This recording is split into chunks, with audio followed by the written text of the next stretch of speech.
Don't close the coffin yet. I'm alive. And it's homecoming.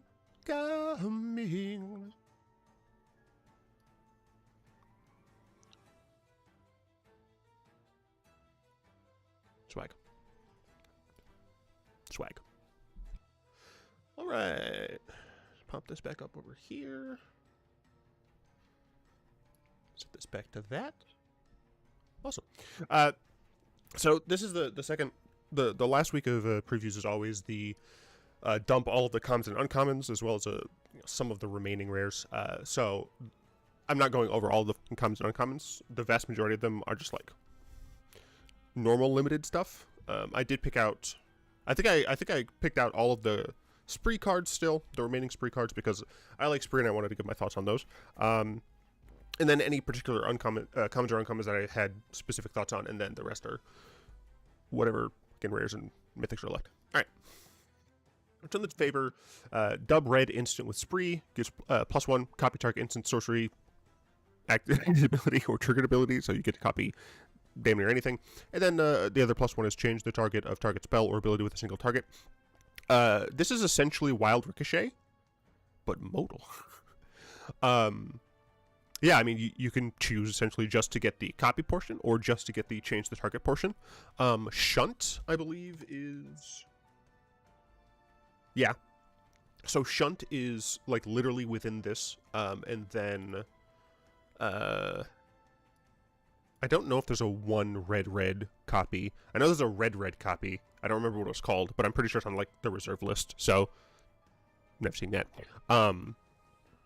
You know, this is a really cool card. Just the fact that we have a modal version of this effect, and for what it's worth, like Shunt and Wild Ricochet. While Wild Ricochet did have some play in Commander, I haven't seen it nearly as frequently recently, and I attribute that more to like the spells that you're casting on average are less individually flashy. So you're getting less value out of that card. Whereas with this, I think the ability to use this modally just makes it pretty nice, pretty reasonable. Gem Lightfoot, Sky Explorer, 2 white blue for a 3/3 human scout with flying and vigilance. Beginning of your end step, if you haven't cast a spell from your hand this turn, draw a card. This I am pretty certain is not the signpost uncommon. It's just a nice legendary that works with it. It's very interesting because as we've said in the last live, the support for plot is also good support for things like flashback, things like rebound, foretell, like those types of things. So I wouldn't be surprised if we see this as a Brawl commander, if there's enough of those other cards that are good, because I mean these are the colors for foretell for the most part, and then there's a lot of decent flashback cards that are in these colors as well. Wily Duke, Atson Hero, 1 green white for a 4/2 human ranger with vigilance. When he becomes tapped, you gain 1 life and draw a card. So this has the green overlap. The green-red overlap for having a 4 power creature, and it has the it's not overlap, it's in the white-green colors for saddling. So you don't have to attack with your 4/2, which, you know, I'm not a big fan of 3 mana X2s. They die to 1 mana and 2 mana cards very easily. But this allows you to saddle most of the creatures, I think, most of the mounts, and get you value from it as well. And then obviously you can attack, you know, if you don't have anything to saddle, you're able to just attack and get in for 4 damage. You don't get the card or whatever, but like, I do like that they have a negative for vigilance here. I think that's interesting to have vigilance be like a downside. Also, his thing looks more like a gun than a lot of the other ones, which is cool. This card's stupid. And it joins up 1 red, green, white, legendary enchantment. When it enters the battlefield, deals 5 damage to target creature or planeswalker an opponent controls. Oh no, I can't hit my own creature? That's whatever. If a triggered ability of a legendary creature you control triggers, that ability triggers an additional time. Wizards is printing a lot of Panharmonicon effects. Let's get a little bit out of hand. I mean, this goes in like literally any Commander/Brawl deck that fits these colors. Because if nothing else, like 4 mana 5 damage to something, in general, is going to be able to get rid of a decent number of things in Commander. I mean, it kills a lot of 4 mana commanders, like in general. So just like having this be a follow up, like if you have like a 5 mana commander, right? Like you play this on 4, destroying one of your opponent's commanders, or whatever else they have, and then you cast your commander. If it's an ETB effect, you get that immediately. If it's not, then I assume you're holding up protection.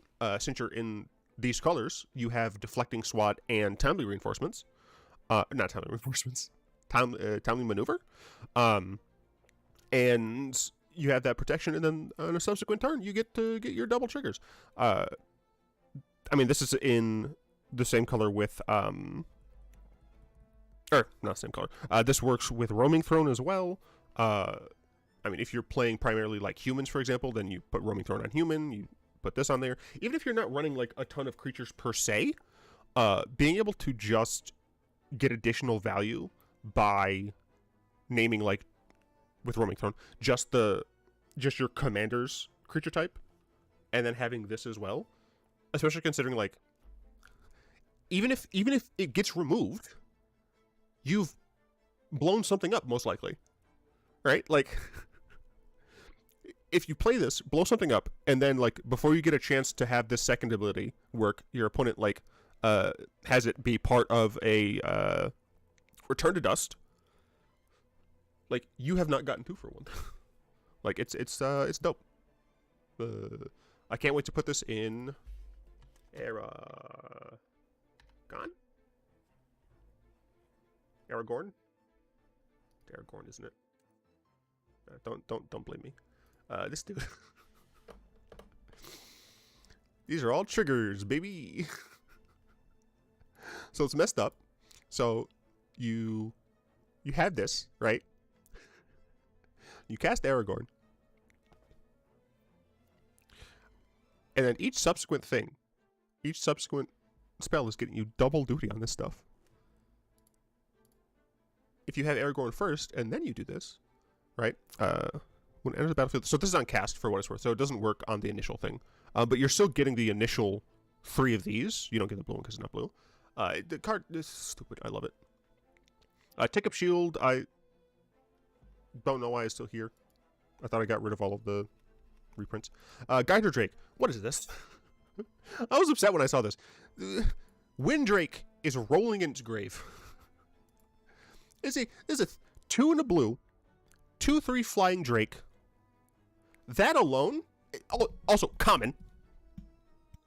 That alone, dope and limited. Like a 3-mana 2/3 flyer. Good stuff. As long as it's not your turn, spells you cast cost 1 less to cast. That is oftentimes, especially in limited, going to be ribbon text. It itself doesn't have flash, so you don't get a ton of benefit of holding up a bunch of mana for this. Like, you have to tap out on 3, and then you can start casting more expensive things on your opponent's turn. But the point is just the fact that, like, just Windrake is sad now. It's sad and dead. Yeah, no, this card, high pick this. Flyers seemed like a really good archetype in this limited. Speaking of flyers, I saw this bird. I thought of Flying Men immediately. I don't know if Flying Men, there's a Canadian Highlander deck. I don't know if Flying Men would play this, but I just know that it's a 1-mana 1/1 with flying and upside. Being able to tap any permanent is quite nice. Obviously, this is most helpful aggressively. You can tap down one of your opponent's blockers so that you can attack with your Flying Men. If you are afraid of your opponent potentially casting a counter spell on an important thing, you can play this in main phase 1, tap down one of their lands. They most likely will add mana, do your attack nonsense, and then cast the big thing that you were worried about getting countered. Yeah, no, it's cool. And then you just have a mana sink, like, in limited late game. Oftentimes, I don't like picking one-drops unless they have, like, actual utility. And I think this has legitimate utility. Being able to just, like, in top deck mode, like, you're just drawing land. You could just, all right, get rid of this. Well, I still have a land. I'll just do it again next turn, right? Like, it's a legitimately powerful effect in enough games where overall it'll give you a nice percentage. Jailbreak Scheme. Blue sorcery with Spree. +3, put a 1/1 counter on target creature. It can't be blocked this turn. +2, target artifact or creature's owner puts it onto the top or bottom of their library. It's a sorcery, so you don't get to do as many shenanigans, right? Like, you can't use this as a combat trick where you are paying 4 mana to give one of your creatures Swole. You can't use this in a multiplayer game in order to, like, if opponent B is attacking opponent C, you can't, like, instant speed make it so opponent B's creature can't be blocked, right? But it still has the nice utility of being able to be like, 3 mana for this effect is just pretty good. It incidentally hitting artifacts, like, in most of the time it's going to be creatures matter for a limited situation, but being able to just passively, like, hit artifacts is also quite nice. Yeah, I still love all the Spree cards. Phantom Interference, speaking of Spree, blue and instant with Spree. +3, create a 2/2 White Spirit creature token with flying. +1, counter target spell unless its controller pays 2. So this is, like, not Rune Snag, make disappear. So essentially we've been seeing a lot of these. I think it's make disappear. Yeah. So we've been seeing a lot of these 2 mana counter target spell unless its controller pays 2 with set mechanic. And so we see that here. So again, like, this type of thing is fine. Rune Snag was very similar. It was it's 1 and a blue for counter target unless they pay 2, and I want to say, and then an additional for each Rune Snag in your yard. So yeah, I mean, instant speed, counter target thing. If you have to happen to have excess mana, you can make a dude. If you just need the dude to not die, 4 mana is a lot. Like, this is overcosted to get this, but having that utility is what makes these Spree cards so nice. Seize the Secrets. Oh no, it's a story spotlight. Hey look, it's divination with set mechanic. Yeah, I mean, divination is like the rate, 3 mana to draw 2 cards. That's what you'll usually pay for. If you happen to cast like a 1 mana removal spell, then you're functionally, paying the same amount, still getting the cards. Notably, this is not for each. It's just, have you committed a crime? If yes, this costs 2 instead of 3. Let's see. The like, great situation here is when you have, like, 4 mana, right? And then you have a 2 mana removal spell and this, right? Because there you can actually play both. Play ball. And being able to do that, like, functionally do 5 mana worth of things on 4 mana, that is, like, the main place where it shines the most. Consuming Ashes, good limited card. It's an instant speed exile. Like, 4 mana is kind of the rate that we get for exiling a target creature, and then if it happened to be small, you get some extra benefit, which is quite nice, right? There are going to be situations in limited where you're up against a more aggressive deck, where, you're not going to be necessarily getting big bombastic creatures, big dragons or whatnot. Being able to just be like, all right, I will destroy the creature that's been hitting me, and at the very least I get to surveil, putting things in my yard if they're garbage, and keeping them on top if they're not. Desert's Dew is another removal spell that I think has a lot of potential in limited. I don't know, if I recall correctly, the deserts are going to take up land slots. I don't know how frequently. You'll be able to get a high density, but this is, so Moment of Craving, I think is what it was, is the one from Ixalan that -2/-2 is a creature and gains you 2 life. Grasp of Darkness is the black that is -4/-4. Since this is splashable, I'd say probably -3/-3. is probably about where you would expect this to be good. So I mean, that's only one desert. Yeah, I think this is probably a reasonable early pick in limited. If a desert deck exists in standard, which I have no idea if it would. I mean, it seems like premium removal -2/-2 gets around indestructible stuff. Crepit Conviction. Oh, this is a reprint. Well, never mind. I was gonna be upset. I thought they made another Village Rites and just keep using like new words, but nope, it's fine. Nezumi Line Breaker or Link Breaker. I just wanted to point this out because it's a Nezumi from Kamigawa, and that's really cool.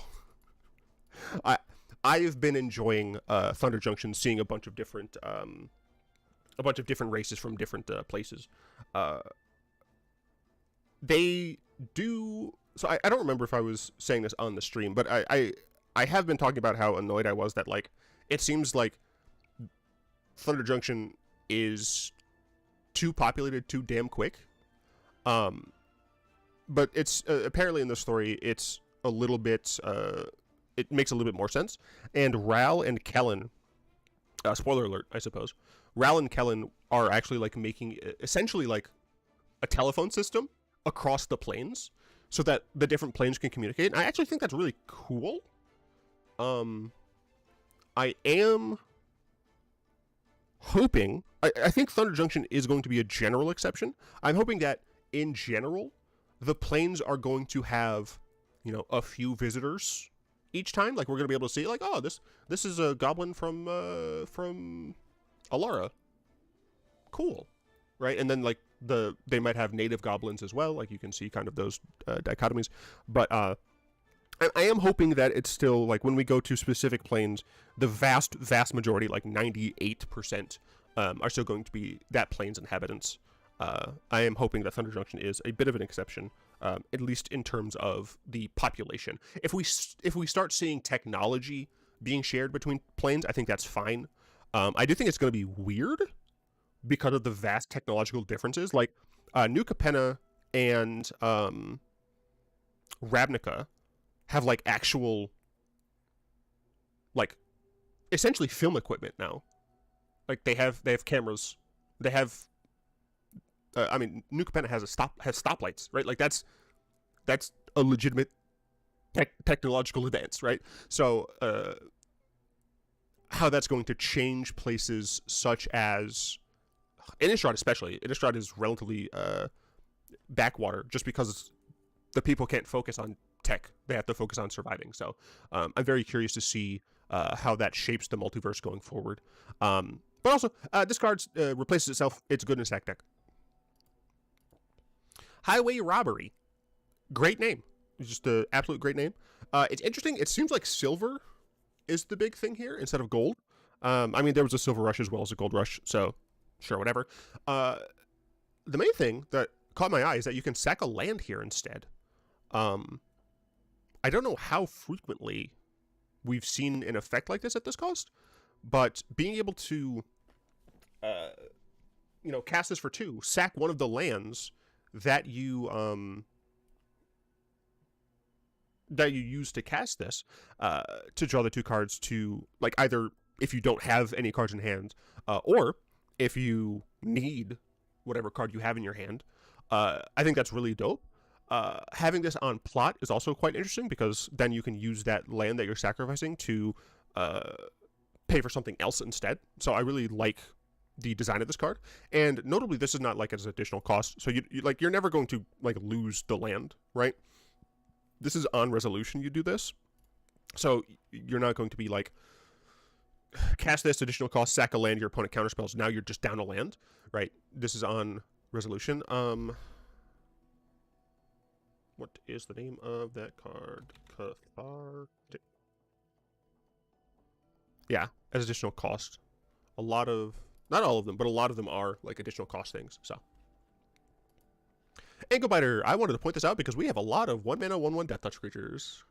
Technically, like 1 mana 1x Death Touch creatures. I'm just now noticing that this is a boot. Somebody is dead. Yeah, no, this is a horrifying snake design, but it's yeah, More of these. These are great in limited a lot of the time because they just gum up the board.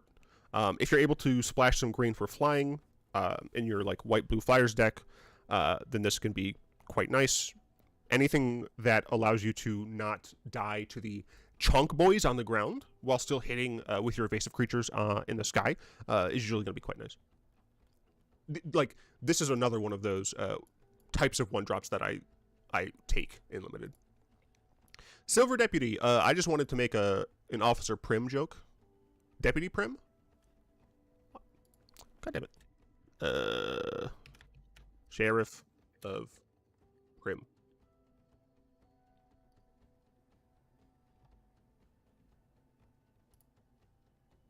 The fucking... Who's the robot? Is it Prim Slim? Yeah, Prim Slim. Howdy, partner. Anyway, yeah, it's a 2-mana 1/2. ATB, you search the library for basic land or desert, reveal it, shuffle, and put it on top. We've had some other things like this. There was a Myr. I think it was a Myr. It was some infect creature, 2-mana, or not infect, toxic, whatever. 2-mana creature that does essentially this.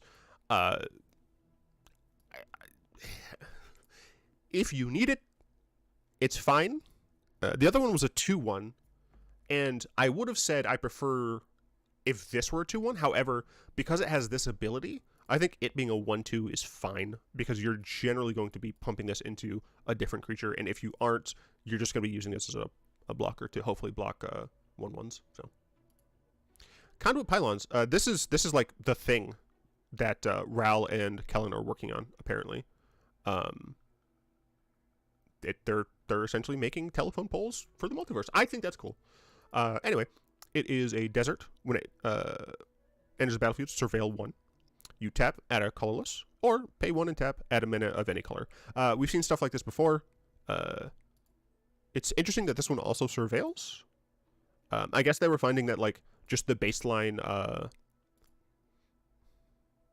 what are they called? Like Gateway Commons or whatever. Gateway Plaza. Those cards just like still weren't good enough, like where they wanted them to be in a limited environment. So I mean, chucking Surveil 1 on this, it makes the card better, but it doesn't make them like busted. Like, this is the type of power creep that I don't think is a real issue.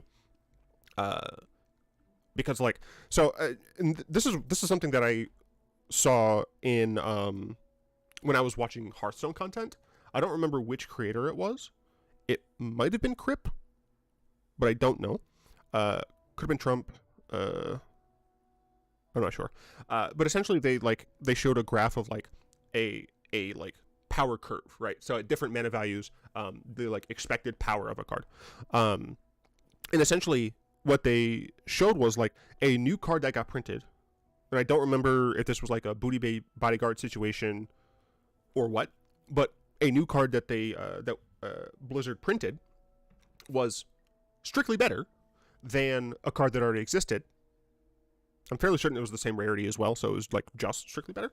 Strictly better. But essentially what they showed is like, if we're looking at the power curve, or I guess for y'all I should do it this way. Yeah. So if we look at the power curve, right?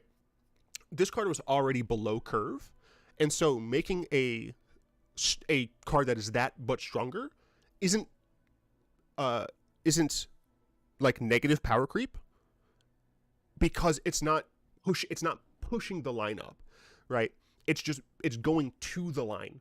The power creep would be essentially like if you have the power creep to be concerned about is if you have a card that's already on that line and then you make a strictly better version that pushes that line up. And so I think that's kind of what this is the fine one. Mirage Mesa, it's another desert. It enters the battlefield tapped. As it enters, choose a color. Tap, added 1 mana of the chosen color. It's mana fixing for limited. It's a desert if you're doing desert things. It's a common, so you can... Nah, we're not going to see deserts. We're not going to see a Pauper desert deck. Could we?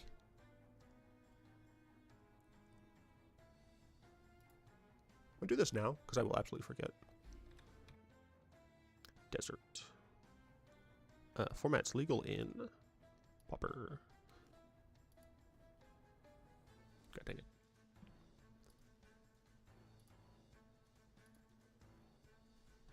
Okay, good. I had to make sure that it was existing there. Okay. No. There's an insufficient amount of payoffs. Anyway, so those were the rest of the OTJ cards. Now we get to the OTP cards. So these are not going to be standard legal. Yes. Yeah, the big cards are. This isn't. So these aren't going to be standard legal.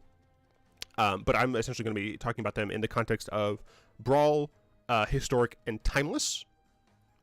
Yeah. Getting Archive Trap. We have fetch lands in Timeless. And people use them fetch lands. So I would not be surprised if we see a small resurgence of mill decks in Timeless. Not resurgence, they weren't there to begin with. But I wouldn't be surprised if we see some mill decks actually be able to compete in Timeless because of this card. Being able to just, for free, yeet 13 cards out of someone's deck is quite nice. Yeah, I mean, that's like essentially the only place that I see it. Void Slime. Cool, it's a counterspell. I don't see us... I mean, I think in like Brawl, I think this is probably reasonable. I'm unsure about Historic, but like, excuse me. 3 mana for a counterspell, even if it's this, like we already have not Trickbind, but we already have Tail's End. Yeah, we already have Tail's End, which will deal with, like, it doesn't counter full spells, but it does do this part, which is the main thing that you would want from this, because you have other normal counter spells, right? So this is kind of the part that you want, and you already have that at a way easier cost to actually cast. Fractured Identity. This card is strange. I mean, this is only going to be Timeless unless there's some sort of... Maybe there'll be some sort of, like, super strange deck that's using, like, Leyline of Anticipation to cast, like, Fractured Identity on opponents' like reanimated creature, because we are getting OG reanimate, which is going to be nuts. But yeah, maybe this will see some play in Brawl. I don't know. I haven't touched Brawl in a little bit because I've been sick of seeing the same fucking decks. Journey to Nowhere is interesting. The reason Journey to Nowhere is interesting is because it is the old template. What that means is it has two separate abilities. So if you cast Journey to Nowhere, right, it ETBs, you target something, and then in response to that ETB, you flicker your Journey to Nowhere, right? It leaves, the leave sugar comes back on the stack, right? And then the new Journey to Nowhere enters, trigger, target a different creature. The first creature it will be gone forever. The second creature, the one from the second journey, is the one that's actually attached to it, right? So the initial target should be the creature that you care most about. I don't think there's a sufficient amount of value or ways of doing this that is efficient to have that actually see play in Timeless or anywhere else. But it's cool that we're getting Journey to Nowhere, in my opinion. Repulse. I could have. You could have told me this was already on Arena, and I would have believed you. It's not worth it in like any place, I don't think. I think in general you're going to be better off running Into the Royal. It costs, because the reason is holding up 2 mana is way easier than holding up 3 mana. If you're holding up 2 mana and you need to get rid of something to not die or whatever, obviously Into the Royal is going to be better. Or Blink of an Eye? Whatever. 2 mana and then additional 2 mana you get to draw a card. Right, so you have the flexibility. And in general, I value flexibility a lot. And I think I think the types of decks that would want this also value flexibility. My Break Trap. This one's interesting. So this is apparently never been reprinted. But this is good against Storm. We don't really have Storm decks on Arena right now. So I'm curious to see if this like matters anywhere. But it gets rid of Storm. I mean, if nothing else, it's just a good reprint for the card itself. So Tornado, hilarious card. It's not good. It's interesting that they're reprinting it. It cycles. I don't think there's any deck. I'm thinking historic here. That cares about cycling. There might be a commander that has green that cares about cycling, but I can't think of it off the top of my head. This card is nuts. The fact that this is coming to Arena is pretty dang sick. Now, for what it's worth, I don't remember if this legality includes Pioneer. I don't think it does, but I could be super wrong. So that's why I'm not talking about it in context of Pioneer. But in the context of Timeless, this is pretty dope. We're getting, like, actual reanimate. It is good that we are also getting a way to get rid of that reanimate, right? Having the surgical extraction is going to be a reasonable stopgap. Obviously, we still have, like, Rest in Peace and Unlicensed Hearse and all the other cards that we already have. But being able to just surgical something is quite nice. Paying 2 life instead of actual mana is very helpful. The flavor text on most of these cards, by the way, is fantastic. They're all like headlines. It's weird because they're at the bottom, but they're all meant to be like the headlines of the news article. Yeah, I mean, dope card is dope. Decimate. You have to have a target for each of these. You have to destroy. There has to be an artifact, a creature, an enchantment, and a land. Yeah. In Brawl, that might not be an issue. Sometimes you'll have to destroy one of your own things, at least in a 1v1 situation. If we are getting multiplayer soon-ish on Arena, which is not confirmed, then this is better there. But being able to blow up 4 things is usually good. We're getting Abrupt Decay. That's one of the only things that matters to me. I'm so happy we're getting this. Can't be countered, instant speed, just destroy an online permanent with mana value 3 or less. This is so good. Being able to just get rid of your Darcy's, your Delvers, that little 2 mana 1/3 D-bag, being able to just get rid of those without fear of your spell being countered is going to be so incredibly helpful. I'm so happy we're getting this card. It just gets rid of problems. It just gets rid of problems. Deathrite Shaman. It's great. I'm over the moon.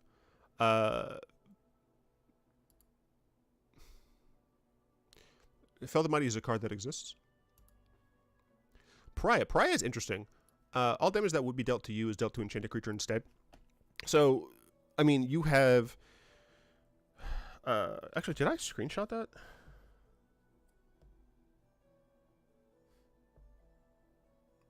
No. But you have creatures on Arena that cost 2 that have ways of getting indestructibility. And essentially what you can do, like a Danto Vanguard, for example, is... my voice is 2 mana 3/1 with like pay 4 life. It gets indestructible. So essentially, like if you would ever take more than 4 damage, you can just choose to not take 4 damage by having the Pariah that has indestructible. It takes the 4 damage. Blah blah blah. There's of course some others that, like one of them allows you to discard a card instead, stuff like that. This also works on meme creatures like Brash Taunter or Stuffy Doll, or True Fire Captain, if that's what you wanted to put it on. with True Fire, you'd have to give it indestructible some different way, but that is not impossible to do. So yeah, I mean, there are hilarious, stupid ways to like never die of actual damage, which is kind of cool. As long as the creature can also not, die. Commandeer. This is a very expensive pitch spell. 2 blue cards is 3 total cards. You get to gain control of a non-creature spell, but this spell needs to be busted. I mean, it's cool, sort of, that we're seeing this card, but there's no shot it's used play anywhere on Arena, even Brawl, I don't think. Imps Mischief is an interesting one, because it's a black redirect, right? Being able to change the target of something in a color that typically can't do that is definitely has the ability to throw stuff off, throw people off guard. The fact that it's only spell instead of spell or ability does limit its potential. But I mean, even something as benign maybe as an archive trap against the mill deck, being able to just like not mill 13 cards. I think that that has the power to go a long way. I mean, you can change discard spells, force your opponent to Thoughtseize themselves. Although you might be able to.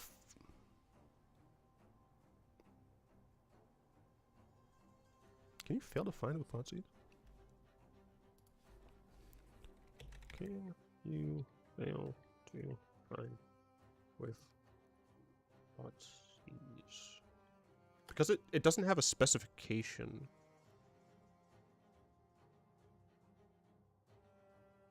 Choosing a card from a revealed hand isn't the same thing as searching it. Okay. So you would have to choose a card. Okay. Cool. Yeah, so you could redirect the Thoughtseize. Is this Overwhelming Forces? Oh, this was insane because it's like the first quote-unquote real reprint of Portal 3 Kingdoms card. I mean, it's 8 mana, and it only destroys your opponent's things. It does get you. It just you need to get the draw card. But I even in Brawl, I don't see this. It's 8 mana. It's 8 mana for a board wipe. It's too much. It's just too much. Reanimate. Actual factual reanimation. This is nuts. Yeah. This is going to be interesting. I'm very curious to see the reanimation situation, especially because we don't have Entomb, right?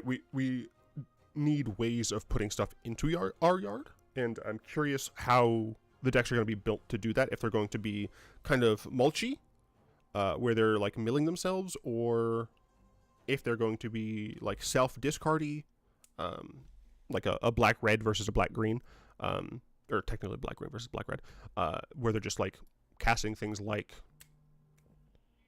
Cathartic Reunion.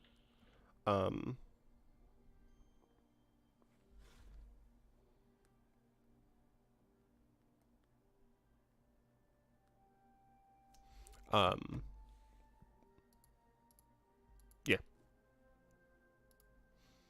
Skullcrack. This card is Skull Cracked. Players can't gain life this turn. Damage can't be prevented. Look, fogs aren't really a thing right now,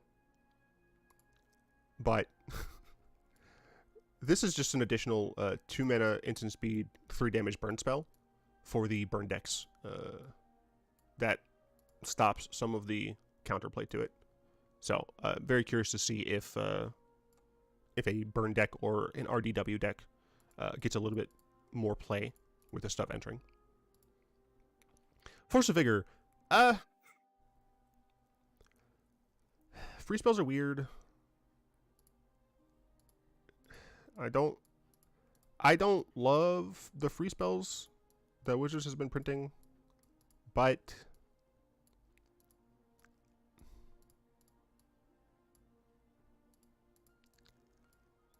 it just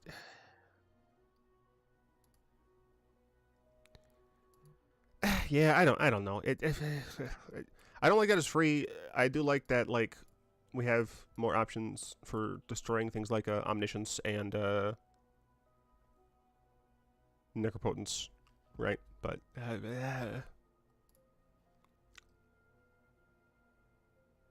Pest Infestation. It blows things up.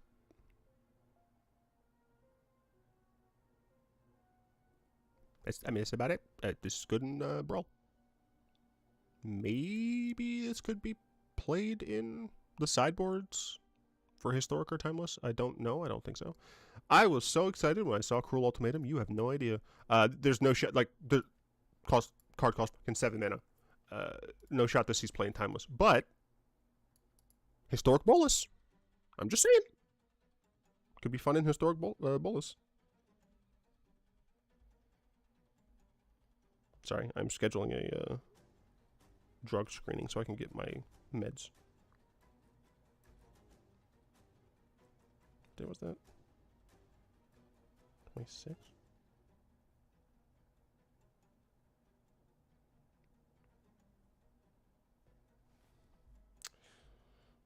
Apologies. If I do not put it in my calendar now, I will not put it in my calendar. Let's make this Peacock. Swag. Alright.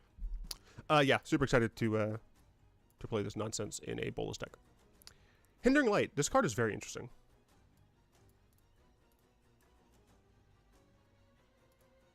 Interesting that they upshifted it to uncommon. Unless there aren't commons in this? I thought there were. Yeah, I mean this card is just in general is really cool. It is legal in Pauper, so I'm assuming it'll be legal in Arena Pauper. If it isn't, that'll be strange. It'd be very strange. But I mean, this card does have legitimate upside. Being able to just draw a card, it does limit the things that you can counter. But if you are in a situation where you have one or two sideboard slots available, right, you've covered the rest of your bases, your main deck deals with the vast majority of the things, then you can put this in, one or two, and then if you're going against a deck that is heavy removal based or heavy burn or mill even, then this can be just a nice way of like, no, I will not mill 10 cards, but I will draw a card. You get to replace itself. I like Hindering Light. I am a little biased because I played it in my Pauper Fog deck. We're getting Detention Sphere. Very interesting. This also has the old templating where it's 2 separate triggers. So again, you can do the weird flickery trickery. But yeah, I mean we have like Maelstrom Pulse right now.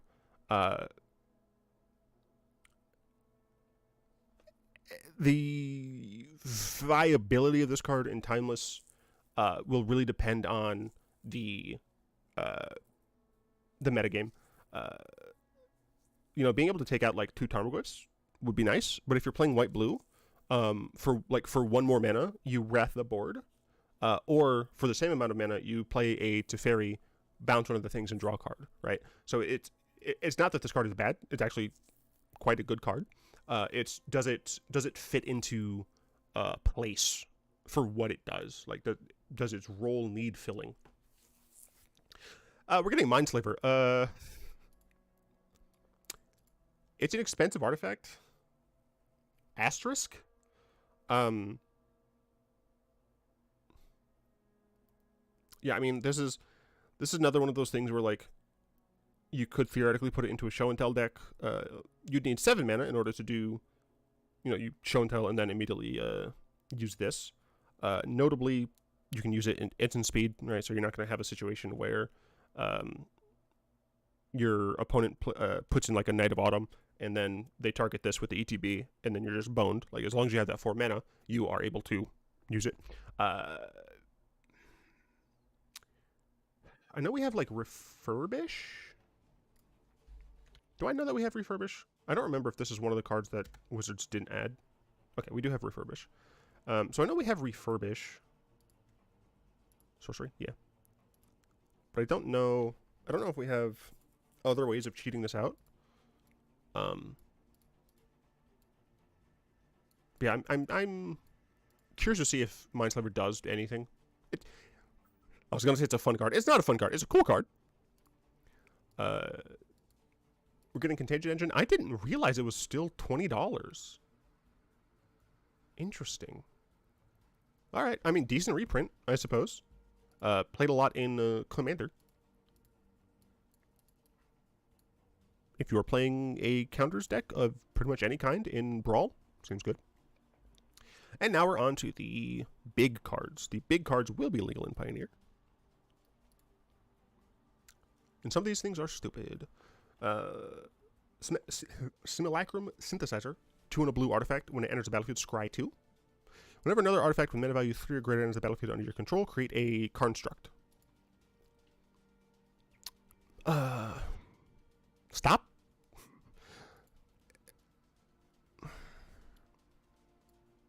Another artifact. It's not even non-creature artifact, right? Like you can just play Synthesizer on 3, set up your draw, and then play like a 4-mana artifact creature. Like even something as bad as like Solemn Simulacrum, right? Because it's less bad because you're getting at least a 2/2, right?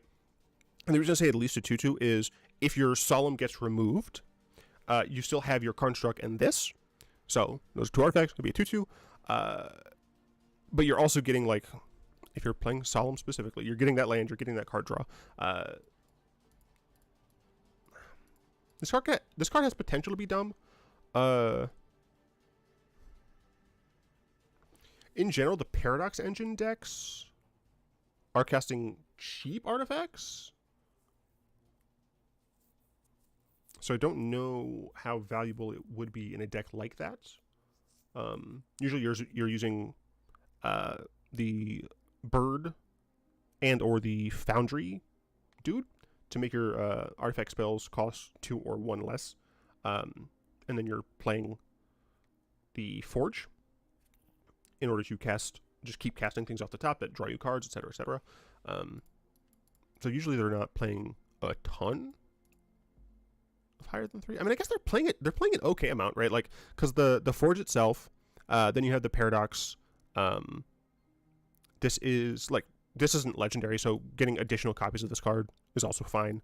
The Scry 2 actually works with that deck, because one of the ways you brick with that deck is if you just don't have any more top deck manipulation, and the top of your deck is like a land, for example. So I could see play in the Paradox Engine deck. Paradox. It is legal in Historic as well. Yeah, I could see it there. Legion Extruder. Hilarious name of a card. 2-mana artifact. It's 1 in a red. When ATBs deals 2 damage to any target. So if nothing else, it's an expensive shock. Pay 2, sacrifice another artifact, create a golem, a 3/3 golem. You get to turn your food tokens or your clue tokens or your blood tokens, whatever, into bigger dudes. What is the thing called? Something Anvil? Only called Anvil? Whenever one more artifacts you control leave the battlefield during your turn, make a... Just artifacts, not... Someone chose what his turn. Yeah, I mean... It kind of... It's 2 mana once per turn. But the fact that this immediately comes in to get rid of an early game creature so you're not like dealing with a ton of aggression. You have crud. You have the Oniculta Anvil in order to generate those tokens that you're able to sacrifice to make bigger things, and it self-replenishes itself for the Anvil. If you have to, you can use the Anvil not on your turn if you need to just deal damage and or gain life. Yeah, there might be some sort of artifact tokeny red-black deck that wants this. Are those goblins? No. It's Pioneer legal. It's a 1 mana text. Goblin. Again. Mana cost is a red. Legal in Pioneer.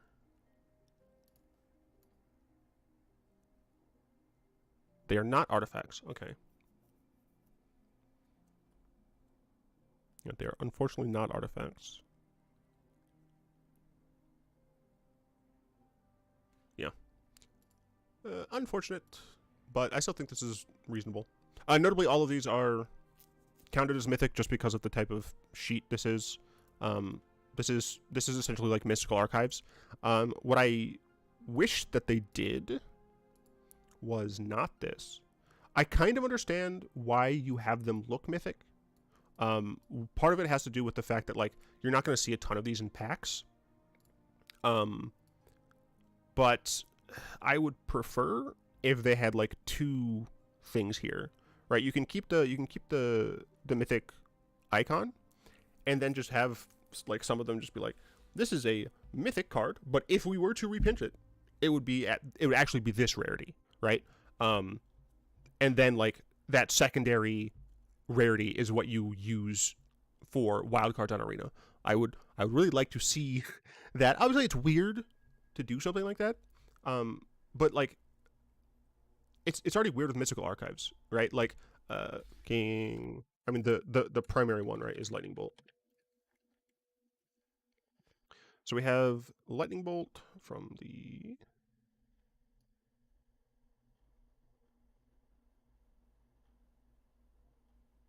Mystical Archives. Oh, this is rare. Why is it not? Whatever. It's rare, but it's not actually rare. Like, this is a common card, right? So in this type of situation, right, it'd be R and then like parentheticals C.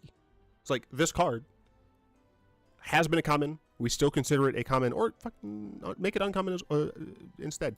But you have that so that on like Arena, for example, you are able to just make it that cost that wild card. Is loot. People do not like this card in terms of like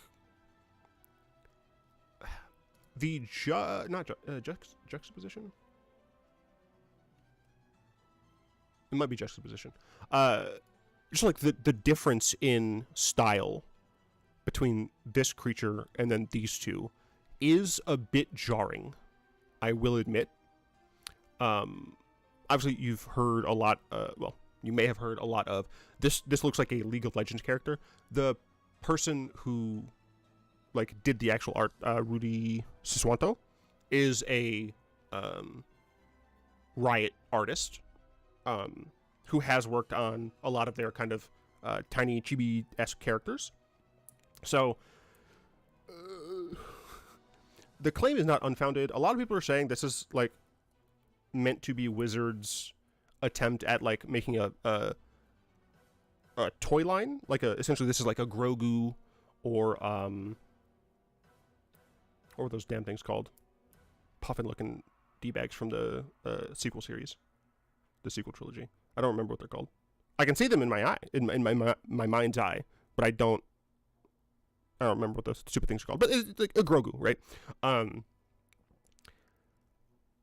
Maybe they're gonna Hasbro will sell like plushes of this guy, but like, okay, they've had Funko Pops of the Planeswalkers, right? Like, it's not something that is unprecedented, right? They can do the same with Fibblethip. They may have already. I don't know. But yeah, I don't see an issue necessarily of them wanting to have some sort of more lighthearted mascot, especially considering like if we are looking at the future with Jason Vraska being kind of the how do I word this? Crap. I was looking this up like a month ago, and I don't remember, but like it's a protagonist that's not a good person. Like it's the main character of the story, but they're technically they're technically the protagonist. and they might like think they're doing the right thing, but they're not. It's very similar to like Light Yagami from Death Note, where like Light's the protagonist, he's also the bad guy, but he's not the antagonist, right? Whatever. Anyway, these two are still scarred AF. You can't see it very well here, but according to the story, they're still messed up from the Phyrexianization, which again I appreciate. Essentially, they're glamored essentially to look different. How have I not been seeing any of my chat? Why does my chat not come up at all? All right, I'm very upset. I'm just now seeing that my chat exists. That's very annoying. Some power cards, Arena has Popper now. The villain doesn't mean the antagonist. Yeah.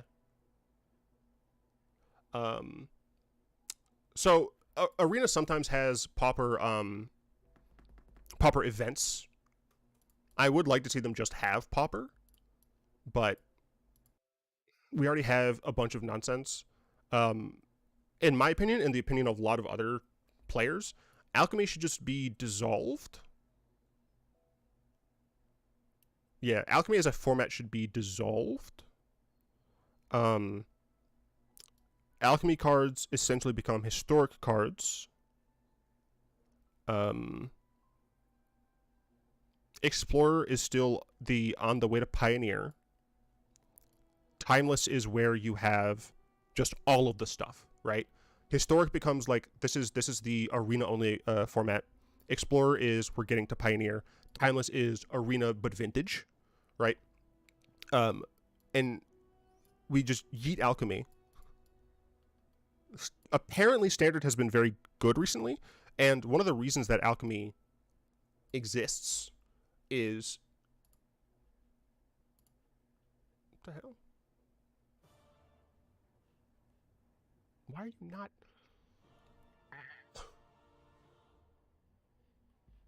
Okay, whatever. Apparently the reason Alchemy exists is because Standard was not great for a long time. But being able to just get rid of this so that we have the ability to have an additional like legitimate queue, I think would be very helpful. And I think Popper would be something that a lot of people would like, especially because like it's Popper. It's going to be relatively cheap to get into. Anyway, I should probably talk about this actual card. Green, blue, red for a legendary Beast Noble. Notably, this does not appear to be a Fomori.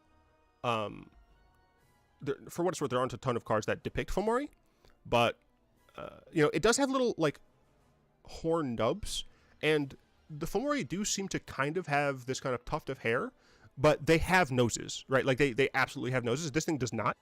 And apparently, according to lore, the reason this creature is called Loot is because Jace looked in its mind, and that is what it knows it has been called. So the idea, I think, is that the Fomori captured this creature from wherever and referred to it as Loot because it has been looted, right? So that's the thing. Anyway, it's a 3-mana 1/2 with Ward. At the beginning of your upkeep, exile the top X cards of your library. X is the number of card types among other non-land permanents you control. You may play those cards this turn. You still have to pay for them. You know, this is going to be a deck that prefers to play permanents. It's kind of like the opposite of Cody in a way. Be very keeping. So there's like battle, land, enchantment, creature, planeswalker, artifact.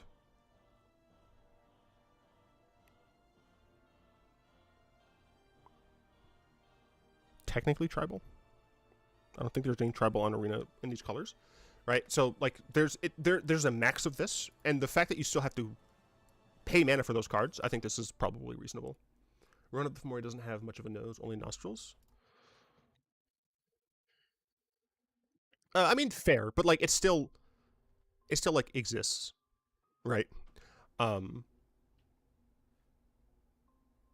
not Ruhan. That's Sheldon Menery. The Commander Progenitor, as it were. This card, my gut reaction to Loot was negative, but after reading a summary of the story, as well as just like allowing myself to recognize that most of Magic looks serious, I can't really be mad at this card.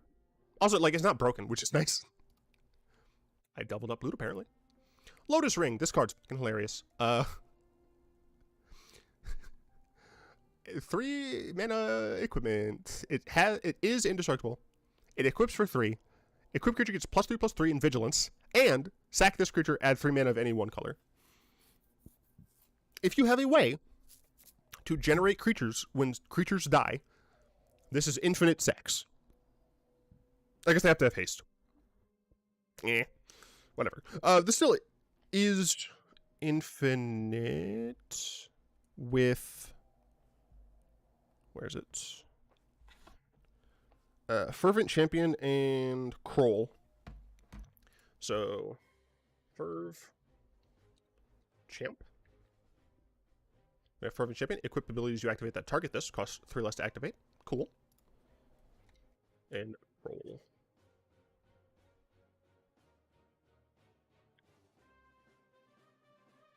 Cole. Whenever another non-tongue creature you control dies, if it was enchanted or equipped, return it to its owner's hand. So essentially, you have Fervent Champion and Lotus Ring. You pay nothing to equip the Lotus Ring to your Fervent Champion. It has haste. That's important. You tap the champion, sack it, and get 3 red, right? Then Cole triggers. That thing died. It comes back to your hand. You use 1 of the red to cast the champion. Dum-dum. And then re-equip it for free. Sack it. So you're netting 2 mana each turn. So you have infinite mana in red-white. Plenty of X-Spells that deal damage. Cool card. It's interesting. I like that they continue to make like variations of Moxen and Lotuses. I think that's pretty cool. Sometimes they mess things up, but still. We're getting Grand Abolisher. I'm stoked. AF. This is another Death and Taxes card that's just it's just fucking annoying as hell. Opponents can't cast spells or activate abilities of artifacts, creatures, or enchantments. You're just like, stop. It's my turn. Leave me alone. I mean, this is another one of those cards that like is technically just rare.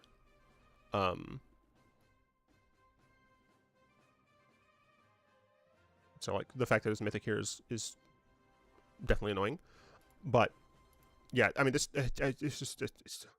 I'm so excited. Whenever we get more Death and Taxes cards on Arena, I'm excited just because like more options, more money we come across. The main one I'm still looking for is Leonin Arbiter. I fucking need that card on Arena. Actually, Leo Arb, is that in Pioneer? It's not. Damn it. Shit. That's unfortunate. Oh well. Esoteric Duplicator is weird. Tune a blue for an artifact clue.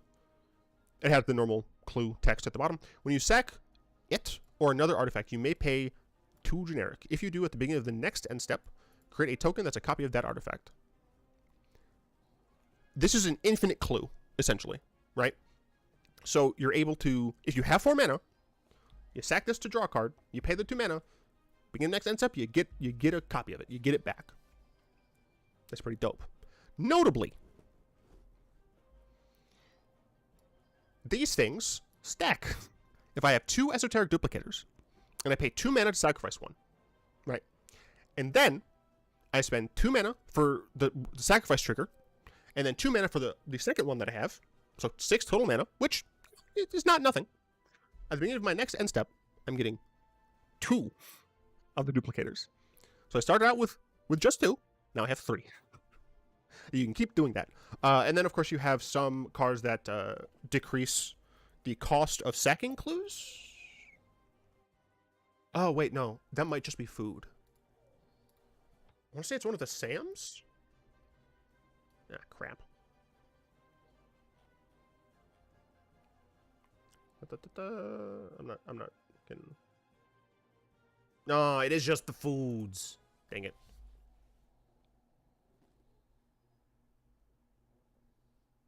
in Pioneer. I don't know enough about Pioneer to know whether or not this has a home there. I think it's neat. I don't think it's necessarily going to be like insanity. It potentially works nice again in that artifact deck, the Paradox deck, if you have excess mana. Because then, like, if you end up whiffing, it's not as bad because you get stuff back, right? Like, being able to sacrifice the things that, like, ETB, for example, to draw a card, being able to sacrifice those for whatever they sacrifice for, and, you know, keep drawing these cards, keep going.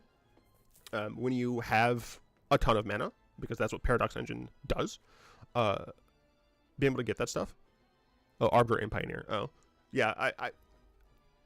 I am looking at trying to put together a Death and Taxes deck for Pioneer because Death and Taxes is my life. We'll see about it. But yeah, no, I think this is a cool card. Whether or not it's like super strong, I don't know, but it's cool. Molten Duplication. 2-mana sorcery. Create a token that's a copy of target artifact or creature you control, except as an artifact in addition to other types. It gains haste until end of turn. Second, at the beginning of the deck's end step. Yeah, I mean, we've seen permanent versions of cards like these.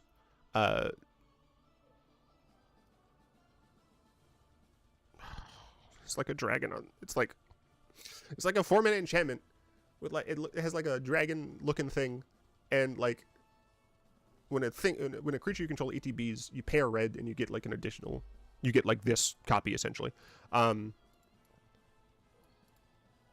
it's a good rate. Like being able to just get a copy of like your biggest thing is very stupid.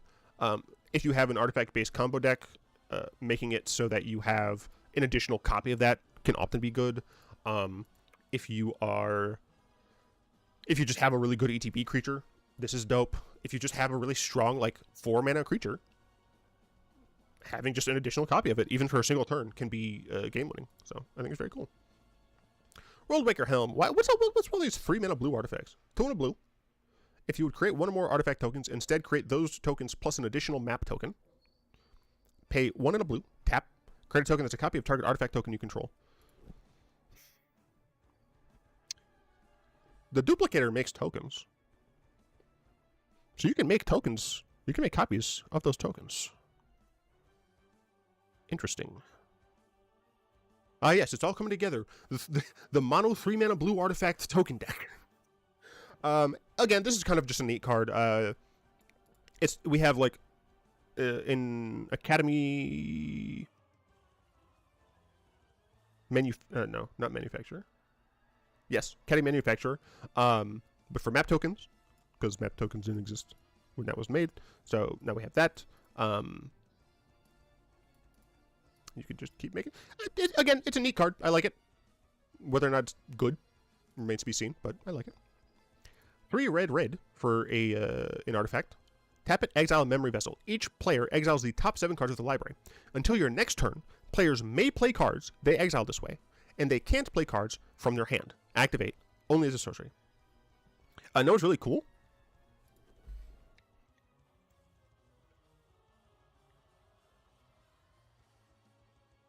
Dranith Magistrate.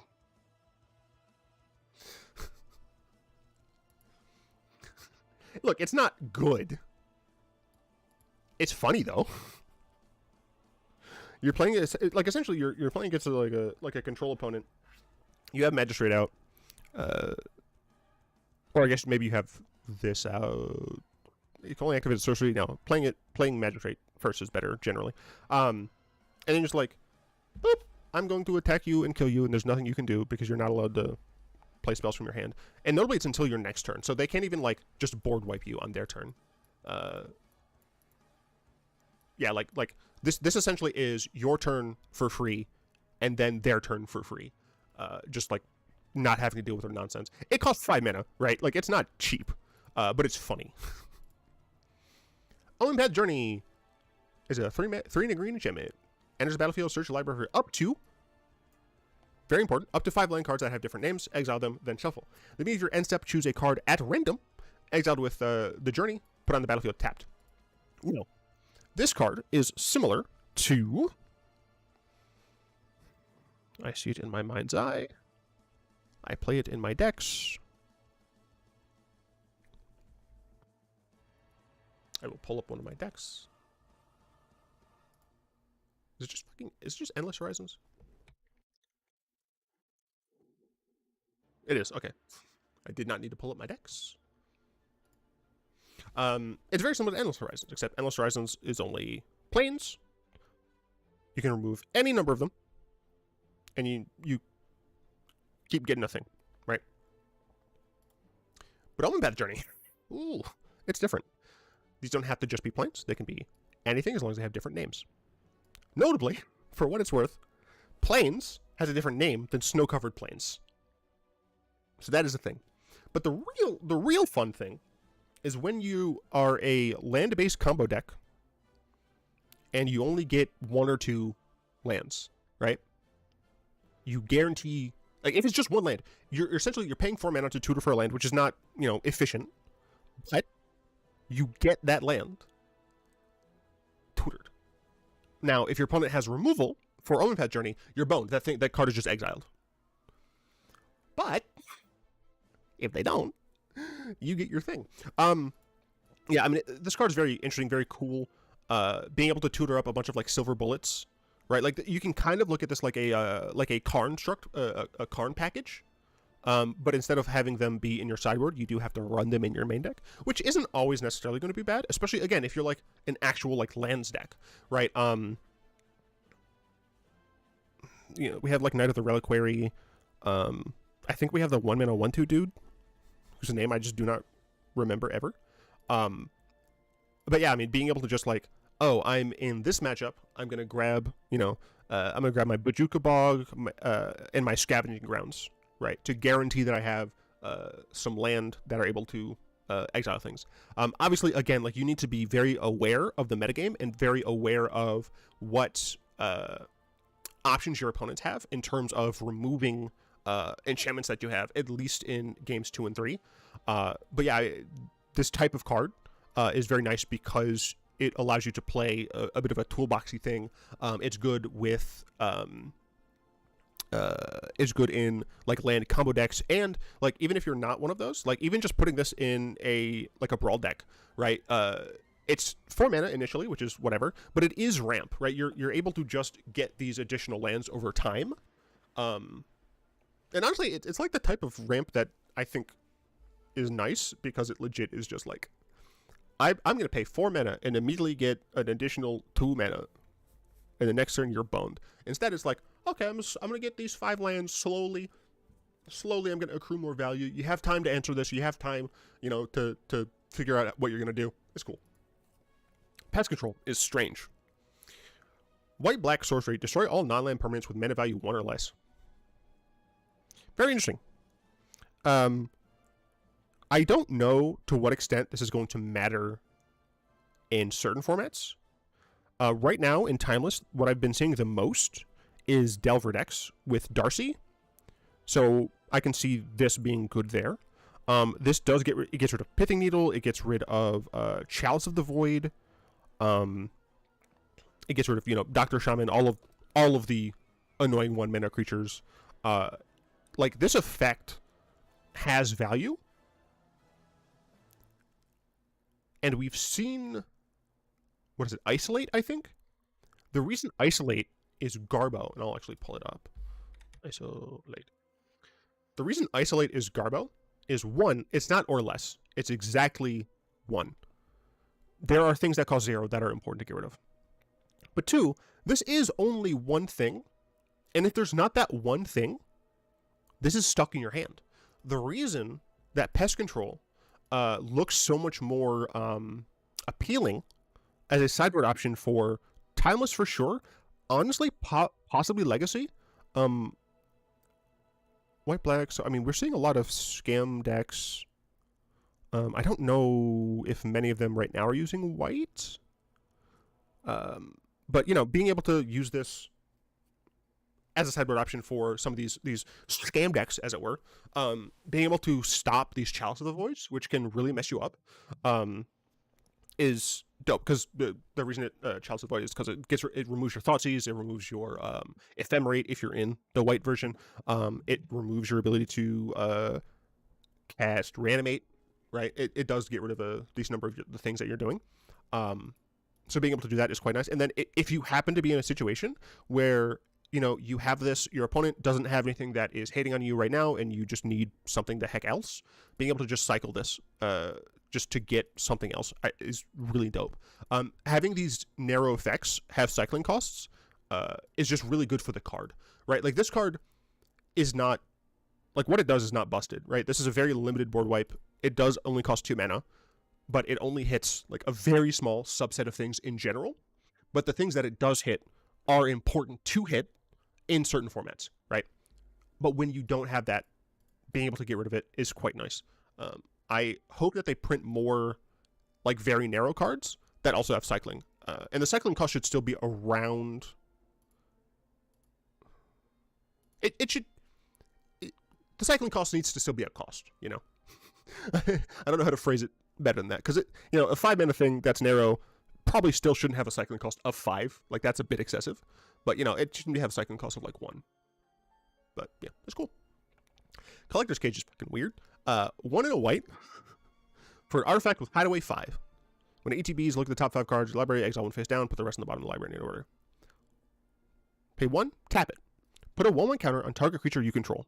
Then, if you control 3 or more creatures with different powers, you may play the exiled card without paying its mana cost. Notably, this is instant speed. This is instant speed.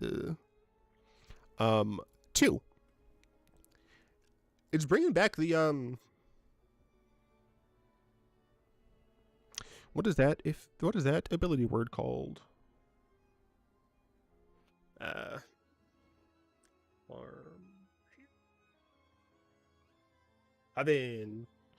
Coven's an ability word. It doesn't necessarily mean anything, so not having it on here doesn't matter. But yeah, so it has like that Coven text. So I'm very, I like them using these ability words more in different places. They did use Landfall, and Landfall is also just an ability word, but Landfall is more general than Coven, so I think it's fine. Yeah, no, I mean, this is dope. Like, you're already playing a few artifacts in the +1/+1 counters deck, right? You have I hate you. You have the 2 things from Ikoria, the generic 1 mana card, and then the white, the 1 green card, whatever. There is also a... What is that dang thing? It's not a worm, is it? It's like a... I can see the art. It's by Jesper Eiching, I believe. It costs a green. No, it doesn't.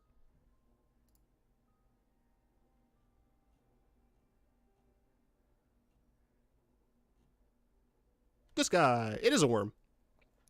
Has that touch? As long as you control 3 more artifacts, whenever artifact enters the battlefield in your control, you gain 1 life. It's the first time you get a counter on it. All right, so like there are things that care about this. So the reason I said no, it doesn't is because like I know it has Contagion Edging. I'm pretty sure that's like the only thing though. Like it's not a thing. But yeah, no, this card's cool. Almost certainly going to be too slow in formats like Timeless, but Brawl, Historic maybe, right? Explorer maybe. I don't I haven't touched Explorer since we got Timeless. I do love me playing some Arena Vintage. This card is interesting. Lost Jite. 1 mana, legendary artifact, equipment. It's 1 to equip. Whenever equipped creature deals combat damage, put a charge counter on Lost Jite. 1 charge counter. Remove a charge counter from Lost Jite. Choose 1. Untap target land. Target creature can't block this turn. Put a +1/+1 counter on equipped creature. So if we go and look at Uma...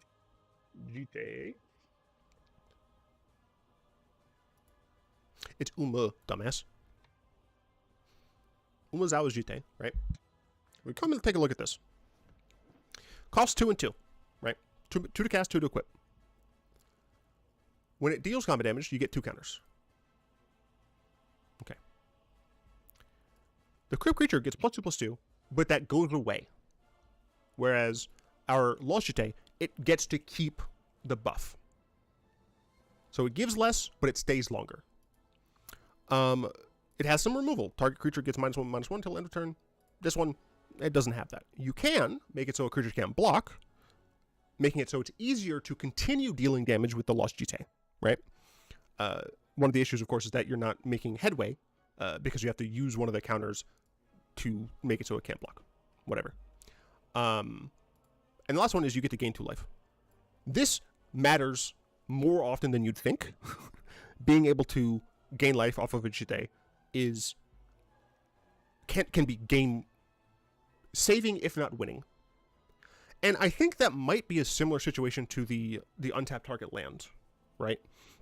I don't know to what extent this will be great for you, but being able to, in, for example, a Death and Taxes deck, being able to equip this card, attack, and theoretically get through, and be able to untap one of your lands to hold up, like a Swords, for example. And again, what's nice is that you don't have to use this at instant speed. You don't for these two, you don't even need to have a creature equipped, right? This is the only one that needs an equipped creature because it directly references an equipped creature. But if this thing is just on the board with a few charge counters on it, you just have access to these abilities that you can do. So yeah, I mean, there's a lot of potential value. When I first saw this card, I was like, this is kind of not good. But the more I sat with it, the more that I thought about how it relates to Umezawa's GT, I recognize that it does have similar structure. The main limiting factor is going to be the single charge counter. Because with Umezawa's GT, you can kind of store them up, essentially, right? If you need your creature to be a little bit bigger, it only costs 1, you still have that additional, right? With this one, like, if you need your creature to be bigger, it's gone and you have to re-get that charge, right? If you make it so the creature that you have can get through, all you're really doing is getting the damage through, right? You're staying at the same amount of counters, you just happen to be able to get the damage through, which is nothing. But yeah, I'm very interested in seeing how good this will be, especially since we are getting Stoneforge.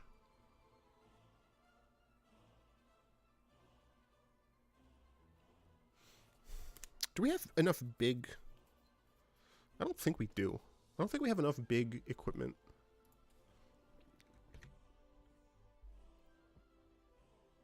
Legal in, timeless. Sorted by meta value. Other way. Embercleave, which, yeah, honestly, Embercleave still works. Embercleave is reasonable.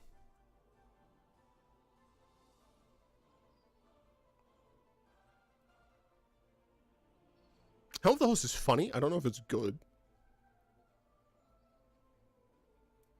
No, because you still have to pay the equip cost. Yeah. So really, the Formyrdan things would be the better ones. But still not great. Again, that one is also not great. Creatures you control that are equipped. Just, yeah, I mean, a lot of this stuff just doesn't matter.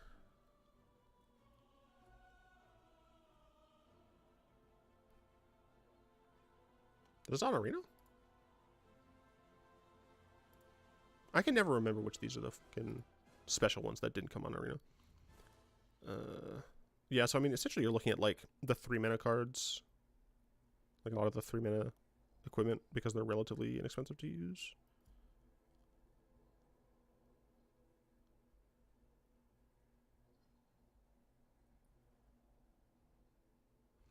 I mean, there are a few things. There aren't like a ton of the super big things. Cryptic Coat probably one of the ones that would be good in there. It's a way to tutor part of the combo, actually. Okay. Stoneforge is definitely a way to tutor part of the combo. Interesting. We got to keep those in mind. Anyway, Bristlebud Farmer. 2 dub green for a 5/5 plant druid with trample. When it enters the battlefield, create 2 food tokens. When it attacks, you may sacrifice a food. If you do, mill 3 cards. You may put a permanent card from among them into your hand. Cool card is cool. This does a lot of things, but and it's sad that this is my point of comparison. It is in Questing Beast, right? Like a 4-mana 5/5 with trample and more upside. Yes, this is strong, right? This is better than a lot of things that we've seen in the past. But considering the other more insane nonsense that we've seen, I think this card is at this point like just above the curve. I think if it was a 4/4, it would still be fine. A 5/4 would be good. Yeah. So one of the things that I should be complaining about more, actually, is Wizards needs to really start looking into using pips more. This card could easily be a 1-trip green, and it's substantially less busted because when something has 3 mana pips, when something has 3 mana pips instead of just 2, it's much harder to just play with a bunch of other things. So that would be, kind of nice. Because even if like you cast this and gets removed, you still happen to have some food. Depending on the deck you're playing, like that could matter, right? There are food matters cards on Arena. Military cards. It's the put a card from among them into your hand, so it's kind of less good. But I mean, if you're playing just a lot of food cards like Sam and Friends, then a lot of your cards are going to be permanents anyway. The things that aren't are going to most likely be maybe things like swords and like Collected Company, depending again on exactly how you build that deck. But it's a reasonable card. Greed's Gambit is fucking weird. 3 and a black, enchantment. When it enters the battlefield, draw 3 cards, gain 6 life, create 3 2/1 black bat creature tokens with flying. At the beginning of your end step, you discard a card, lose 2 life, and sacrifice a creature. When it leaves the battlefield, you discard 3 cards, lose 6 life, and sacrifice 3 creatures. Notably, if it ETBs and then immediately leaves, it essentially did nothing. It kind of did something because like your life total is changing. You are getting creatures entering and then leaving. You are drawing cards and discarding cards, so you are like able to do the things. But if it sticks around, you're going to slowly lose blue stuff over time. What you do is you give this to someone else, right? So you already have the Liliana's not contract. Ah, crap. Advanced. Type line. Enchantment. Choose. I'll just put choose. It costs, I'm fairly certain, 2 black. It is legal and timeless. Hey, it's a Demonic Pact.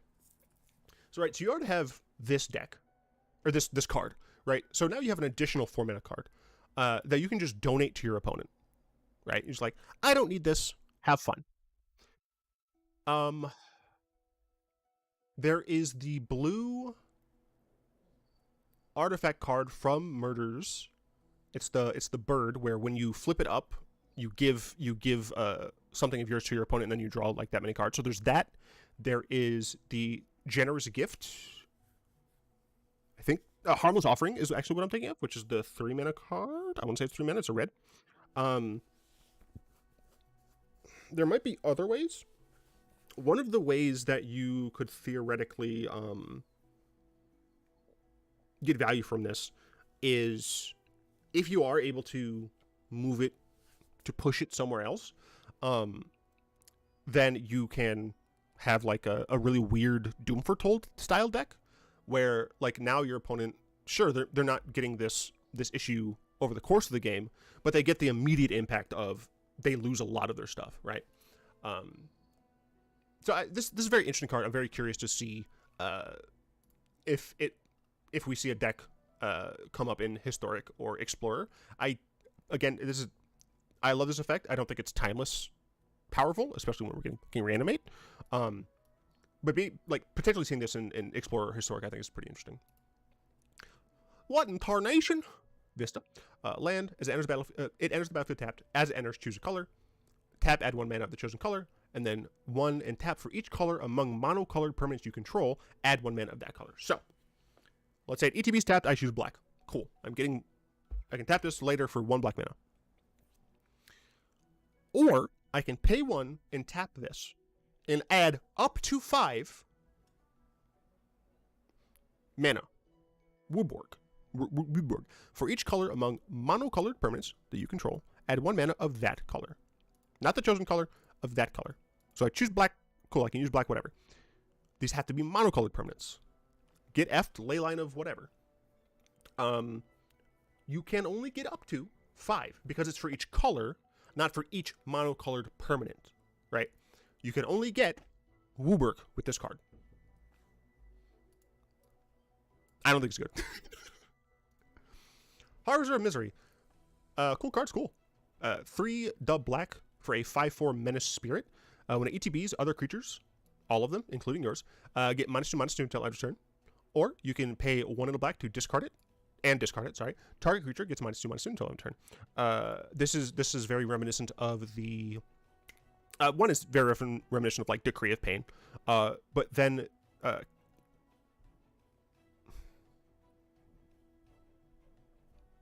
heck are you called? I think it's 5 black. Enchantment. Text. Adventure. It's like Trial of something, maybe? I'm fairly certain it's 5 black. Whoops. No.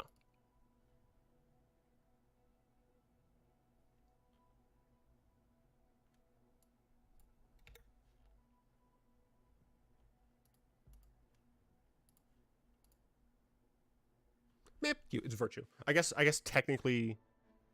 Oh, Adventure's a type, dumbass. Yeah, so it's very reminiscent to me of, like, Virtue of Persistence, where if you really need it early on, you can just remove a small annoying creature, but then, like, later on in the game, you have an actually decent threat that wipes the board of tiny little dudes. I mean, legitimately in, like, a mono black or a primary black deck, seems fine as a card against aggro. Yeah. Hostile Investigator. 3 in a black Ogre Rogue Detective. That's a 4/3. When ATBs, target opponent discards a card. Whenever one or more players discard 1 or more cards, investigate. This ability triggers only once each turn. This card was so cool until this last part.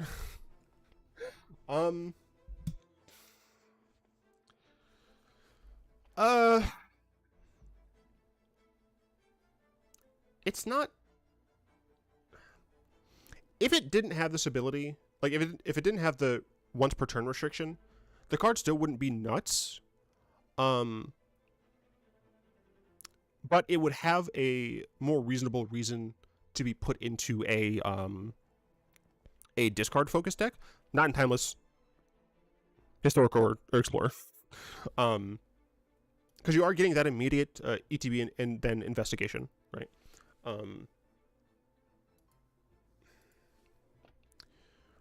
It's already restricted on 1 or more players and 1 or more cards, so you're only ever getting 1 clue at a time with this ability, which again just makes it so I feel like this is kind of just unneeded, or at least unwarranted. Warrant, get it, detective. There aren't a ton of ways of instant speed this card. It's nice because you get to go through your deck to hopefully, like, when you're in a situation where both of you are in top deck mode, then you can dig for your cards that aren't the discard cards, but the I'm going to kill you now cards. which is nice, but the fact that it's only once per turn really limits your ability to do that. And as such, I'm dissatisfied. I will say this reminds me of the Death Blight death in Elden Ring, when you accrue too much Death Blight and the Death Root just explodes out of you. Dope death. Sandstorm Salvager, 200 green human artificer. It's a 1/1. When it enters the battlefield, create a 3/3 golem. Pay 2, tap, put a 1/1 counter on each creature token you control. They gain trample until end of turn. Dope card is dope. This is functionally a splicer.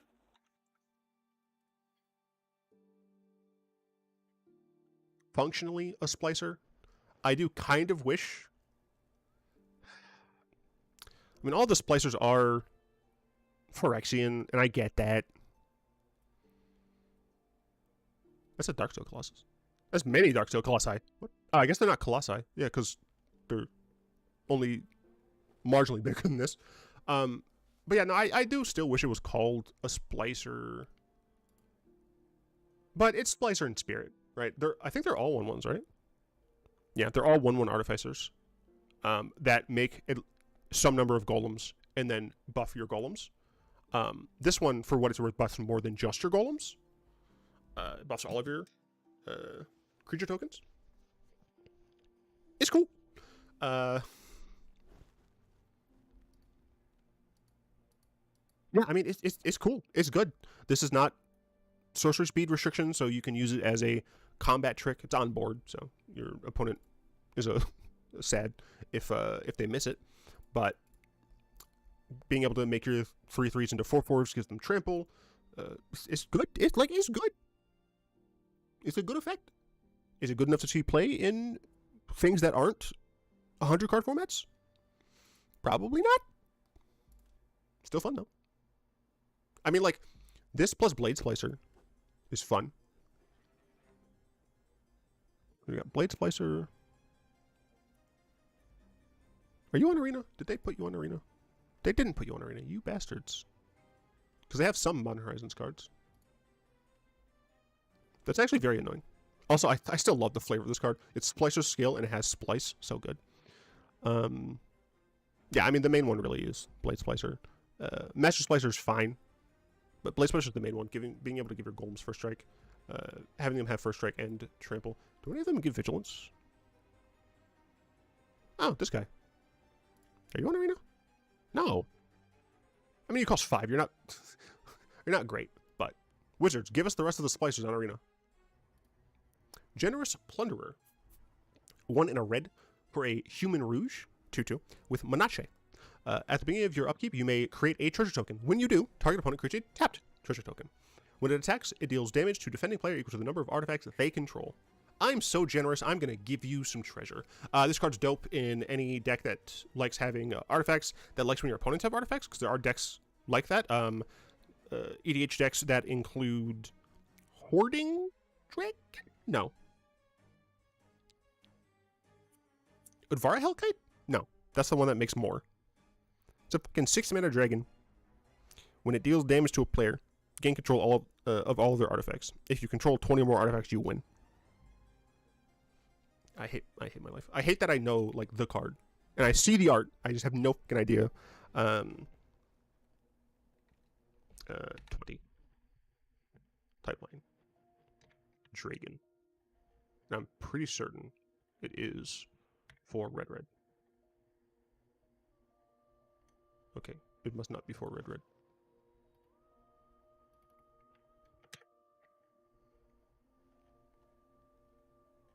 What? What are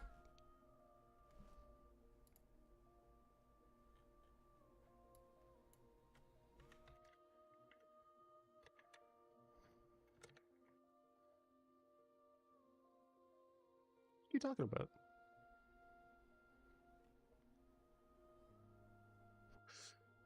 Because it's the word 20. You. It's the word 20. Yeah, so there's this. So that's quite cool. Notably, this deals combat damage to a player, so you can you essentially get to give your opponent a treasure that's tapped, so they can't use it. They can't sacrifice it, right? You just give it to them. Haha, they can do nothing.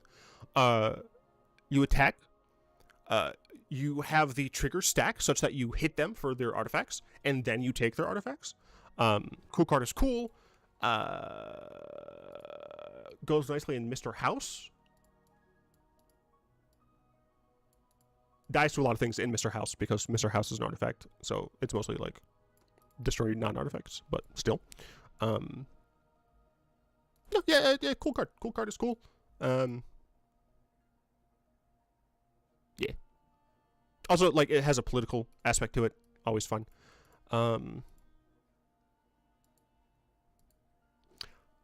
Actually. Is it Ruin? Dang it. It's a goblin that costs 2 and a red. I think it has haste.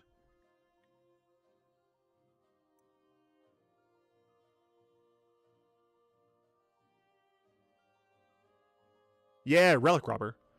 Deals combat damage to a player. That player creates a 0/1 colorless goblin construct artifact creature token with this creature can't block, and at the beginning of the RP, this creature deals 1 damage to you. Huh. Hear me out.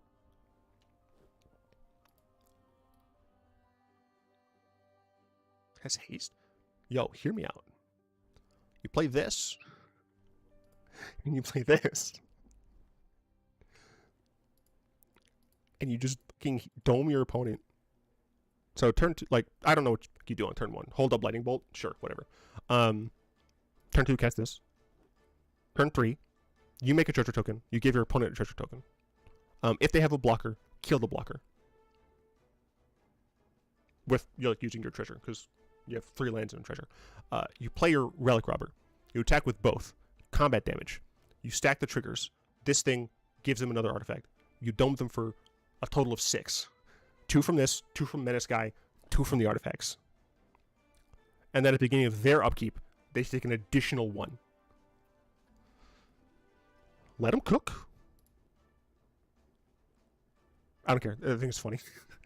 It's funny. I love Relic Robber, and I've tried to get him to work previously. I'm going to try again. Dust myself off and try again. Ancient Cornucopia. 2 and a green for an artifact. Whenever you cast a spell that's 1 or more colors, you may gain 1 life for each of that spell's colors. Do this only once each turn. Then, tap it, add 1 mana of any color. This essentially is the new normal for 3 mana artifacts, or 3 mana mana rocks. Essentially, they are going to be able to tap for most, if not all, colors, and do a little bit something else, right? So, I mean, this is fine, even just like, even being able to just proc a single gain life, right? This might not matter in most decks that are a couple of colors, you know, just green, white, for example. But in a deck that is just a few colors, even just maybe even mono green, if depending on how much life gain matter stuff there is in mono green, I don't know how much, but like in a white green deck that happens to use life gain, right? In that style of deck, you're probably already using Pristine Talisman, Pristine Talisman, right, in order to get some gain life procs. But here, right, you're able to still get that gain life. It doesn't you don't have to like use the mana from this in order to do so.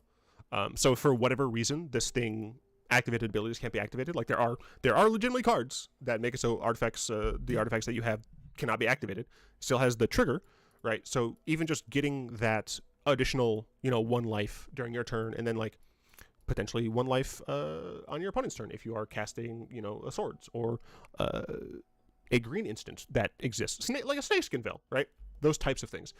Being able to just have those additional life gain triggers can matter a lot in those decks to make it so that this 3 mana rock, even though it doesn't necessarily, it isn't doing much for like color fixing, it still works with your deck in a way that makes it worth it over potentially like a 2 mana artifact.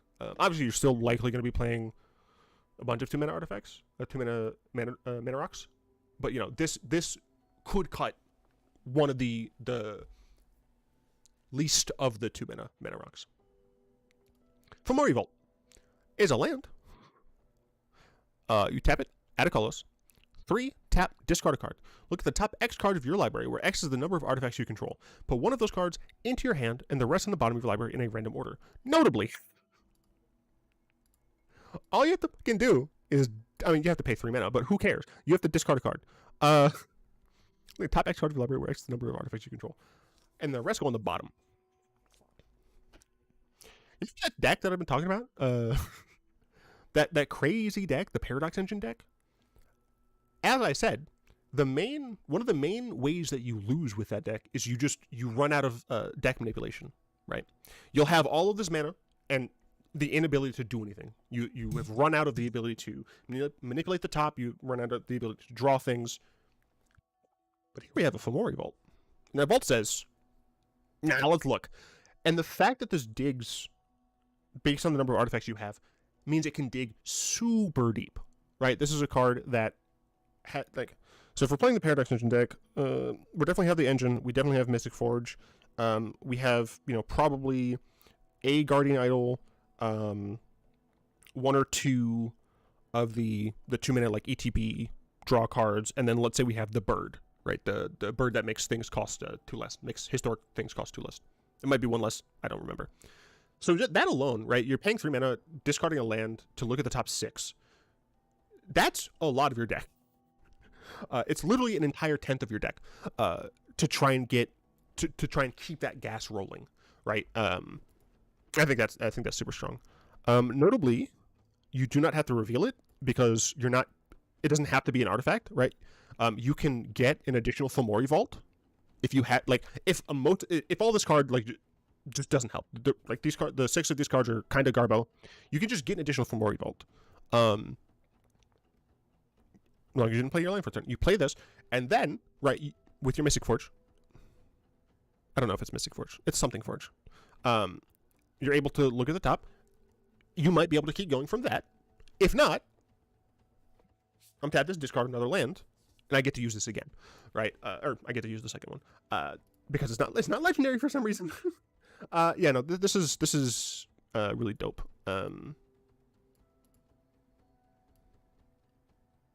Maybe it should have been an artifact because it's an artificial vault. But I don't think it's too much of an issue that it isn't. I think this card's really interesting, if nothing else. Territory Forge. 4 in a red for an artifact. When it ETBs, if you cast it, only if you cast it, exile target artifact or land. Territory Forge has all activated abilities of the exiled card. Now, this is an expensive land destruction spell.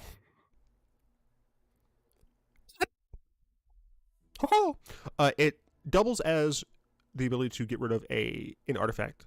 Notably, this exiles, so you can get rid of indestructible artifacts or indestructible lands, which exist on Arena and have seen some play. And you get, if it's a land, you get a rebate, right? So it is more similar to a 4 mana card than it is to a 5 mana card. But again, being able to just yeet something super strong can be very helpful. Notably, right, this can exile one of your own things. If you're in a situation, like in the Paradox Engine deck, for what it's worth, I don't think this would be for that. But if you're in a situation like that where, let's say you have played your land drop and you have used your Mystic Vault and you've whiffed again, right? You get rid of that Mystic Vault, right? You cast this, get rid of the Mystic Vault, bada bing, bada boom. You have another chance, right? I don't think it's particularly good.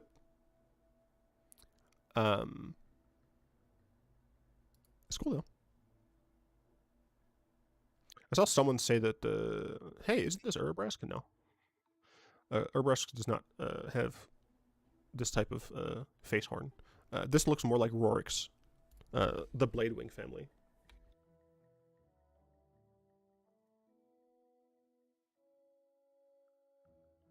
Okay, not Rorik's. Sorry. Herix, Varix, and Carix. Looks more like that. And then Daily MtG.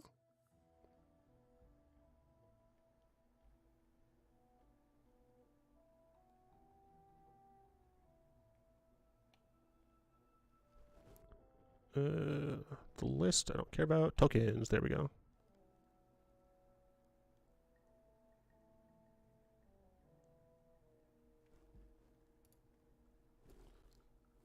Boop. And boop.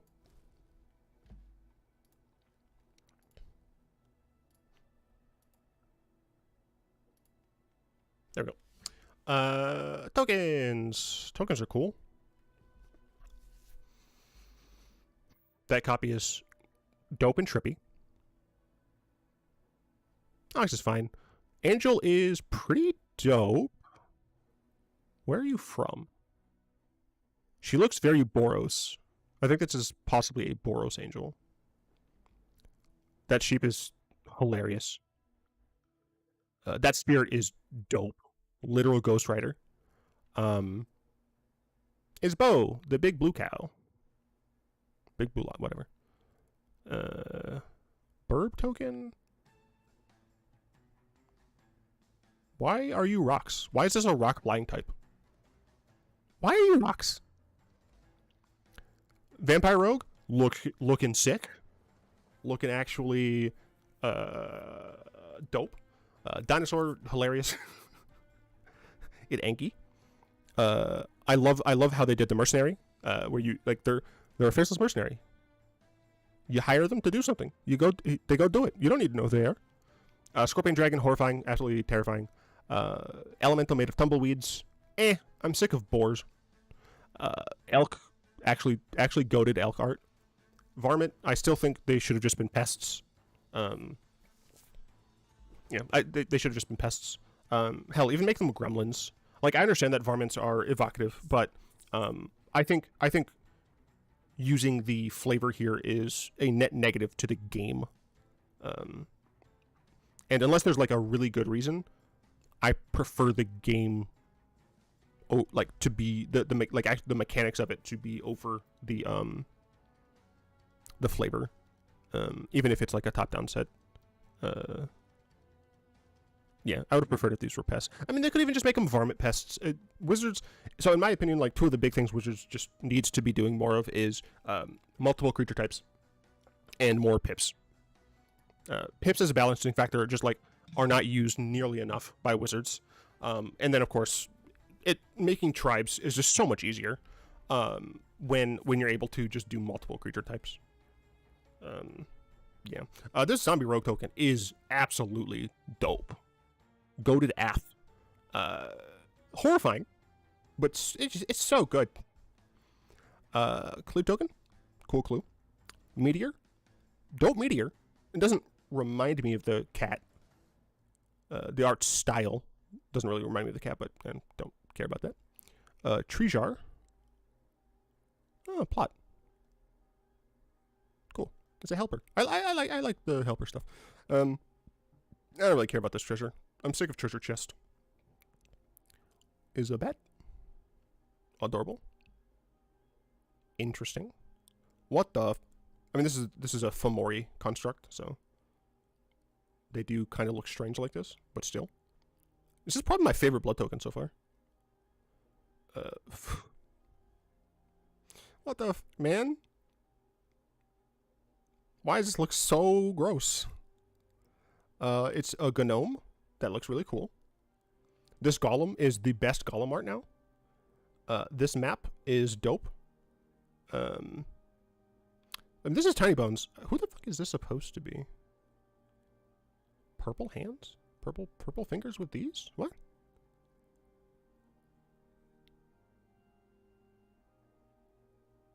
Oh, it's Oko, isn't it? Yeah, I think Oko has those hand things.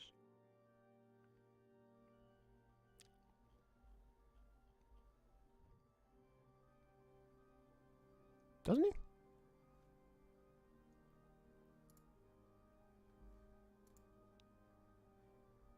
Yeah, okay. Yeah, okay. It's Oko's hand. I guess it's more purple than blue here.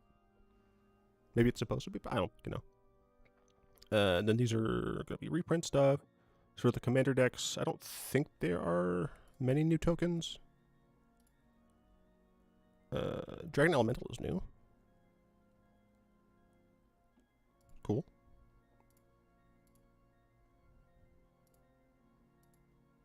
Get the bounty nonsense. Bounty, bounty, bounty.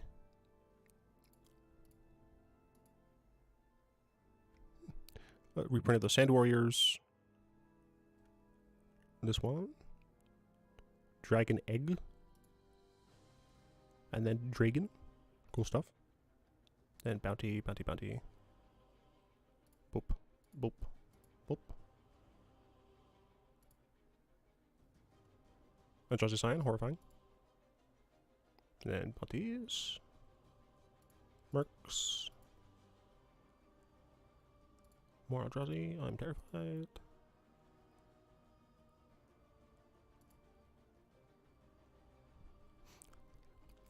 I need the lore of Squeakers the Sly. Wizards, you gotta give me a Legend of Thunder Junction, and you need to tell me about Squeakers the Sly. That's that, and then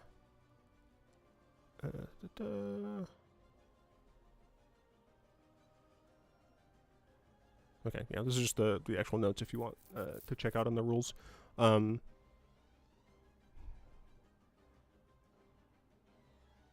I might actually go to card specific to see if they have anything, because I was talking with my friends last night while playing oh,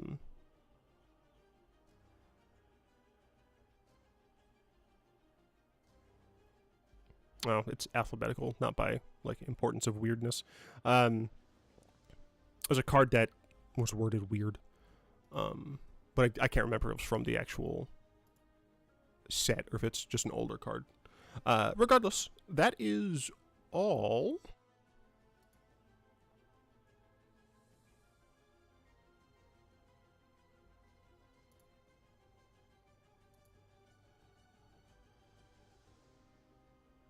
Okay. Look, I don't know if they have all of them yet. But last I checked, Wizard's site doesn't. So I'll talk pretty briefly about these.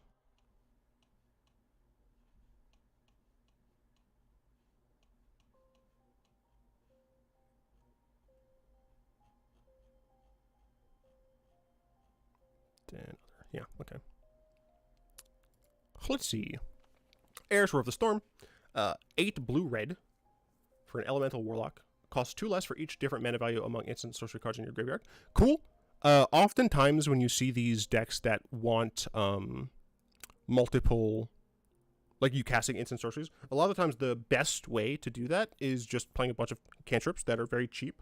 The fact that she rewards a variety is quite nice. Notably, this is an elemental from Lorwyn, or technically this is one from Shadowmoor. I don't remember exactly how we left that plane, so I don't recall. Anyway, whenever you cast your second spell each turn, make a 4/4 dragon elemental creature token with flying and prowess. She's interesting. I still don't care about this commander, like personally speaking. Felix 5 Boots. This card is great. 2 black, green, blue for an Ooze Rogue with Menache and Ward. It's a 5/4. If a creature you control dealing damage to a player causes a triggered ability of a permanent you control to trigger, that ability triggers additional time. Notably, has to be a creature you control. It has to be a permanent you control. So you don't get benefits if your opponents get hit, right? If there are some effects where, like, if damage is dealt, to an opponent by a different player, you and that player get to do a thing, right? But what's notable about this is so far, the doubling we have for combat stuff are 2 Boros legends that both copy on attack abilities. I can't remember off the top of my head. One of them's a samurai, and I don't remember the other one. But those are both attack triggers. This is a damage trigger. Notably, it's in Sultai, the opposite of Boros. Usually, Boros is going to be the color of of hitting, right? What am I getting for hitting?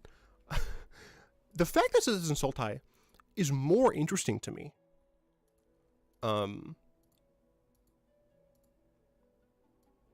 Because these colors aren't like made for the effect, right? Like, there have been plenty of red-white cards that do things on combat damage to a player. They're obviously like the swords work really stupid with this guy, but like in these colors, it's a little bit different. So I'm very curious to see some of the decks that people come up with. I'm almost certainly not getting rid of Muldrotha for this, but I do need to update Muldrotha somehow. That's going to be the hardest commander for me to update. Kiri, Talented Sprout, adorable. 1 red, green, white for a plant druid. It's a 0/3. Other plants and tree folk you control get +2/+0. It's very interesting. Obviously, tree folk are generally going to have a higher ass. And plants will frequently have like no power and then some amount of toughness. Often you'll see the tokens be like 0/1s, for example. So it's interesting that it only buffs Power. The second interesting thing is frequently tree folk care about dealing damage with their ass because of how big it is, right? So it feels a little strange, especially because these creatures are cactus folk. We don't have a ton of lore. Oh no, it's a guy. Oh, okay. They do have gender. Swag. All right. He may be a little green, but trust me, he's far from spineless. Oh, okay, cool. Little dude, little mans, doesn't buff himself, which is strange to me. At the beginning of your post-combat main phase, return target plant, tree folk, or land card from your graveyard to your hand. That's all just generally cool. It's nice because if it was at the beginning of your pre-combat main phase, then like, if you have absolutely nothing in there, it's like kind of sad. But since it's post-combat, like you can attack with more impunity because, you know, if one of your plants or tree folk die, just get it back. Also just is able to get land back. It's cool. I really like this card. This is one of those inexpensive commanders that I don't really have a lot of issue with. Vihan Goldwalker, or Goldwaker, excuse me, aka Ben Brode, but in Magic. Mardu, Dwarf Warlock, so 3/3. Other outlaws you control have Vigilance and Haste. Notably, Other does not give himself Vigilance and Haste. If you have combat in your turn, you may have treasures you control become 3/3 construct assassin artifact creatures in addition to their other types. That's weird. It's interesting because he gives them vigilance. So if he didn't give them vigilance, you'd have to choose between, am I going to attack here or am I going to use this as mana? You don't got to choose. They got vigilance, baby. You make your fucking treasures into big dudes, and you give them haste. You give them haste. I just like, just imagine for a moment, Dockside and the Vihan just like beep beep, die.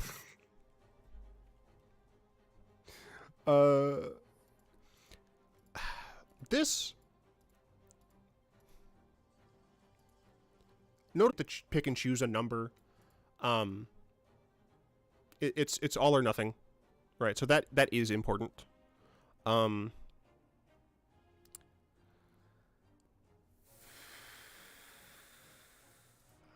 not in love with this card in terms of like my disdain for cheap commanders that are annoying to deal with.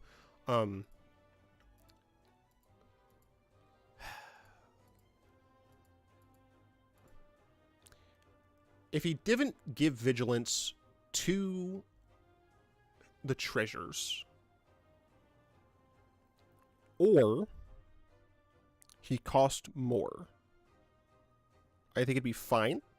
But the fact that he's an outlaw lord already right, makes it so that like you have the ability to not you don't need to focus on treasure production.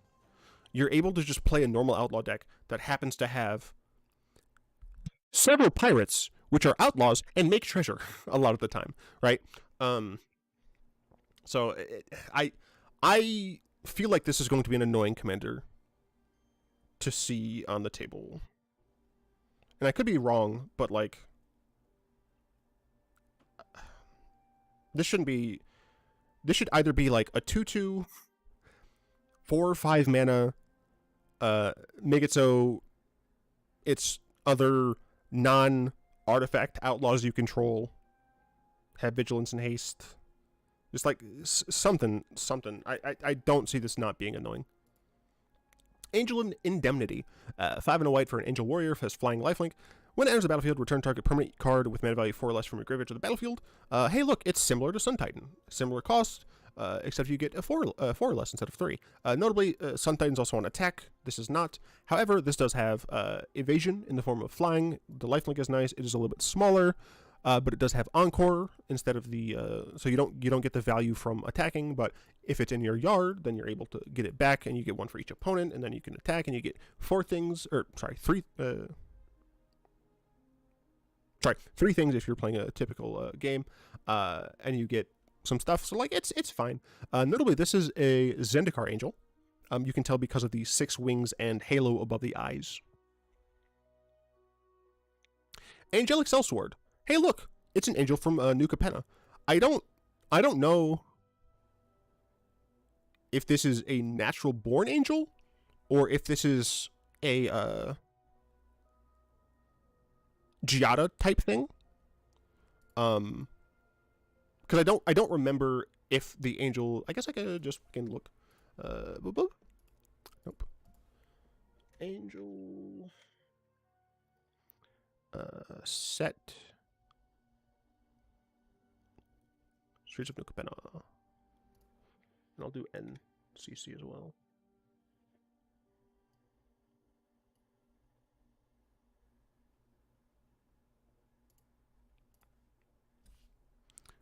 Okay, so they are humanoid with the like architectural wings. Okay, yeah, that's the main thing I wasn't sure about. So some of them most of them seem to have the glass kind of backing as the halo. This one specifically doesn't. This one has a normal halo. So that seems to be the odd one out. Yeah, this one does seem to be the odd one out, so. Yeah, okay, this is probably a natural born angel then. Which is cool, another dude angel. Anyway, 4 and a white for an angel mercenary. It's a 4/4, has flying, vigilance. When it or another non-token creatures enter the battlefield under your control, you get to make a mercenary. Whenever Angelic Sellsword attacks, if its power is 6 or greater, you get to draw a card. So as soon as you have 2 mercenaries, 2 of these mercenary tokens, right? You can go ahead and buff this, and you get to start drawing cards. It's cool. This weapon is fucking dope. I love this thing. It looks so cool. Yeah, fine card is fine. Sand Scout is fucking weird. Why is this thing not a sand? Sand is a legal creature type, right? Yeah, sand is a creature type. It currently is only on a token, but it's still a legitimate creature type. There should be a Sand Scout. Then we can have more. Like right now we have like Viashino Warrior, but that's going to change soon. Skeleton Archer is a Skeleton Archer. Right, we have those. There aren't a ton of them. It would have been cool to see another one. Anyway, Sand Scout is a 1 and a white 2/2 human scout. When ATBs, if an opponent controls more lands than you, search your library for a desert card, put it into the battlefield tapped, then shuffle. Whenever 1 or more land cards are put into your graveyard from anywhere, make a sand dude. This ability triggers only once each turn. Very interesting. We have seen a little bit of support in white for the lands and yard stuff, primarily like a Naya sort of thing. Naya and Jund seem to be like the main things for lands and yards. It's fine. It's fine. It's another one of those. I'm playing white. I'm behind on mana. I'm going to get a desert card. For what it's worth, you don't have to necessarily be behind on mana. If you're not going first, then the players before you are going to have played a third land, most likely. And then you can just play this before you play your land for a turn, which allows you to like slingshot ahead. The one thing I dislike about cards like this is that you can play it, get the land, and then play land per turn to get ahead. Oh, literally what I just described. Yeah, I mean, I can see the contention for that, but I mean, we're talking about white here. I wonder if white is still considered the weakest color in Commander. It might not be anymore. I'm unsure. I feel white has gotten a lot of tools that I think that, if nothing else, the gap between the colors at least has shortened. But I could be dumb and wrong. Yeah, I mean, I can kind of see what you're saying. It does make subsequent versions of this weaker, but yeah, I can see how that could be frustrating. Although,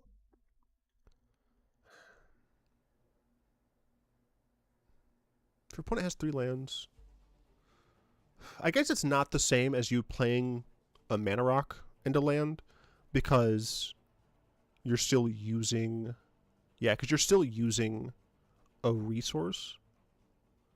So you'd be using 2 cards, whereas with this into land, you're using 2 cards, but you're getting 3 total things. So I can see the argument for that. We ride at dawn. 2 and a white. Enchantment. Legendary creature spells you cast have Convoke.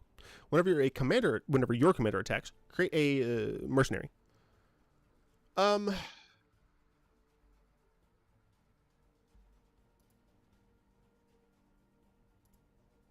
like to see the tokens again, please.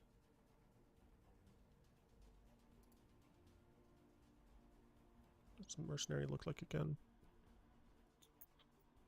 I think you can make that make an argument for gender ambiguity. The reason I question that is because this theoretically could be good in both Girls' Night Out and Boys' Day In.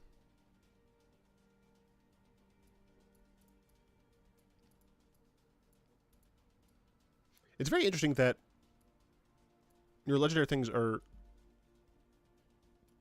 getting Convoke, but you're a white deck and your mercenaries are red, so they can't pay for your white costs, which is kind of funny. Regardless, very interesting card. I'm interested in seeing how it does in the 2 decks I mentioned. Arcane Heist. 2 dub blue for a sorcery. You may cast target instant sorcery card from an opponent's graveyard without paying its mana cost. If the spell would be put into their graveyard, exile it instead. Cipher. We have not seen this in a while. You may exile this card encoded on a creature you control. Whenever that creature just comes into a player, its controller may cast a copy of the encoded card without paying its mana cost. Hilarious. Fun fact. Oh, Cipher works with Felix. Cipher works with Felix. Interesting. I don't know how many good Cipher cards there are. I can think of like 3, I think. Still, I like this card. It's only as good as the cards that your opponents are playing, which means your opponents cannot be mad at you for playing their card. It's like, oh, you're mad that I cast this spell that's going to draw me 5 cards? Maybe you shouldn't have cast this spell. I love cards like that. Hilarious. Forger's Foundry. They're faking documents. It looks like 2 fucking lava lamps, man. 2 and a blue. Artifact. Tap, add a blue mana. When you spend this mana to cast an instant or sorcery spell with mana value 3 or less, you may exile that spell instead of putting it into its owner's graveyard as it resolves. You get to choose, do I want to exile this thing? Then, 3 dub blue tap. You may cast any number of spells from among the cards exiled with Forger's Foundry without paying their mana cost. Activate only as a sorcery. This is cool. You get to put instants under it. You don't get to use them at instant speed.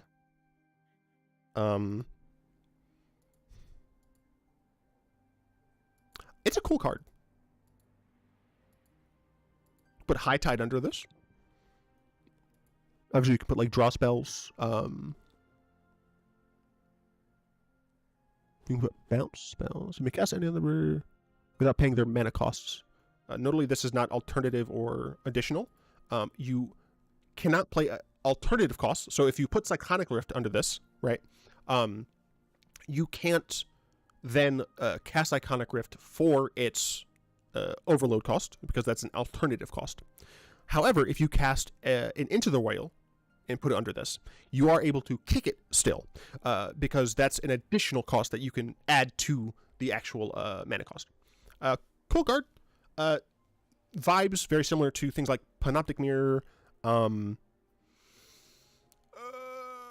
There's is it a creature? I don't remember if it's a creature or no. It might be an artifact now that I think about it, where whenever a player casts a spell, you exile it under this thing, and then like once there are 5 spells under it, like at the beginning of your upkeep, you get to cast a random one for free. Similar to like Isochron Scepter. So there are cards that are similar to this. One of the big differences, honestly, is just the fact that it adds mana, and you get to choose. Yeah, you get the May exile. Yeah, I mean, it's cool. Yeah, it's interesting. Curious to see where it goes. Lock and Load, partner. 3-mana sorcery, draw a card, then draw a card for each other instant sorcery spell you cast this turn. Obviously works nicely with the previous card. Has Plot for 3 and a blue. If this weren't a commander card, because the way rarity works in commander products is Wizards really should just not be doing rarity the way they're doing it. Or again, do the parenthetical thing that I suggest. There's no shot this card wouldn't just be a common, or not common, an uncommon. If this weren't a commander product. I believe the way commander products work is that the mythics are saved for the actual commanders. The rares are for cards that are unique to the decks. The uncommons are cards that are in 2 or more of the decks, and then it's a common if it's in all of the decks. I believe that's generally how rarity works in the sealed commander products. It works poorly. This card is not a rare, I don't think, right? Because this essentially is worse than Divination, right? Divination with set mechanic would just be draw 2 cards. If you cast this for like the plot card, plot cost or something like that, or if you cast it, if you didn't spend mana to cast the spell, whatever, like draw an additional card, right? That would be kind of the Divination with set mechanic. But that's not necessarily what this is. Because you're able to potentially draw a ton of cards, but I don't know. This feels more uncommon. I don't think it matters. Smirking Spelljacker. That's a Djinn. I'm just realizing that. 4 and a blue for a 3/3 flash flying Djinn Wizard Rogue. When it ETBs, exile target spell an opponent controls.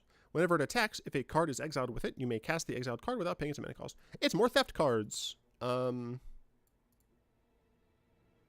General theft is fine. I'm finding that when your commander gets stolen, it's obviously no. This is spell. This isn't even Jesus Christ.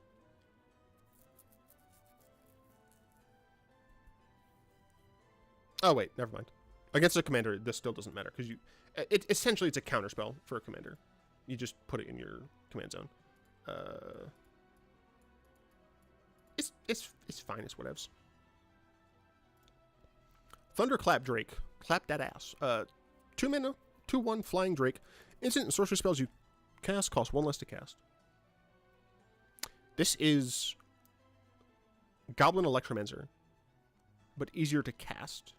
It dies to more things because it only has 1 toughness. It flies, so it can attack more, and it has 2 and a blue. Sack it. When you cast your next instant sorcery spell this turn, copy it for each time you've cast your commander from the command zone this game. Goblin Electromancer is like no longer played in these formats. Do a spell like 4 times, yeah, potentially. depending, of course, on the cost of your commander. But like Electromancer, I don't think sees play in constructed formats anymore, which, in my opinion, is unfortunate.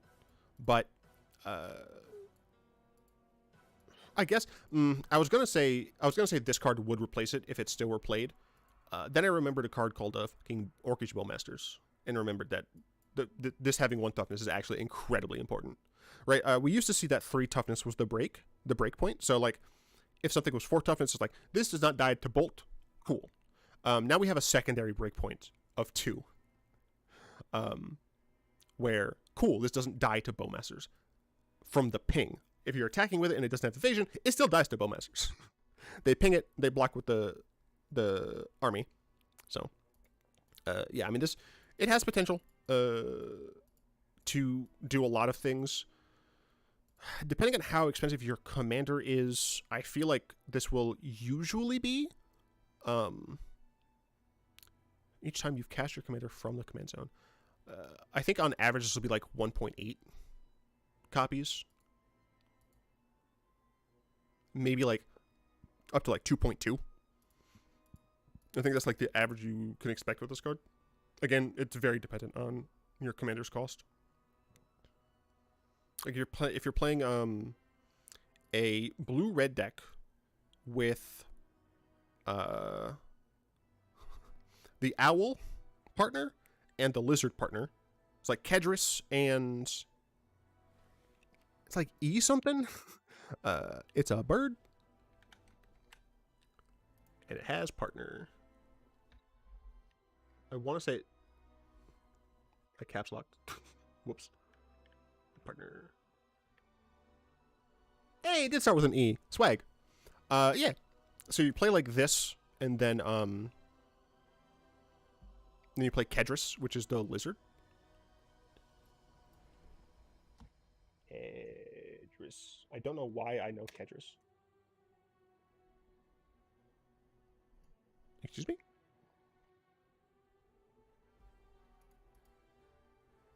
Whoops. It's Kedis. There's no R.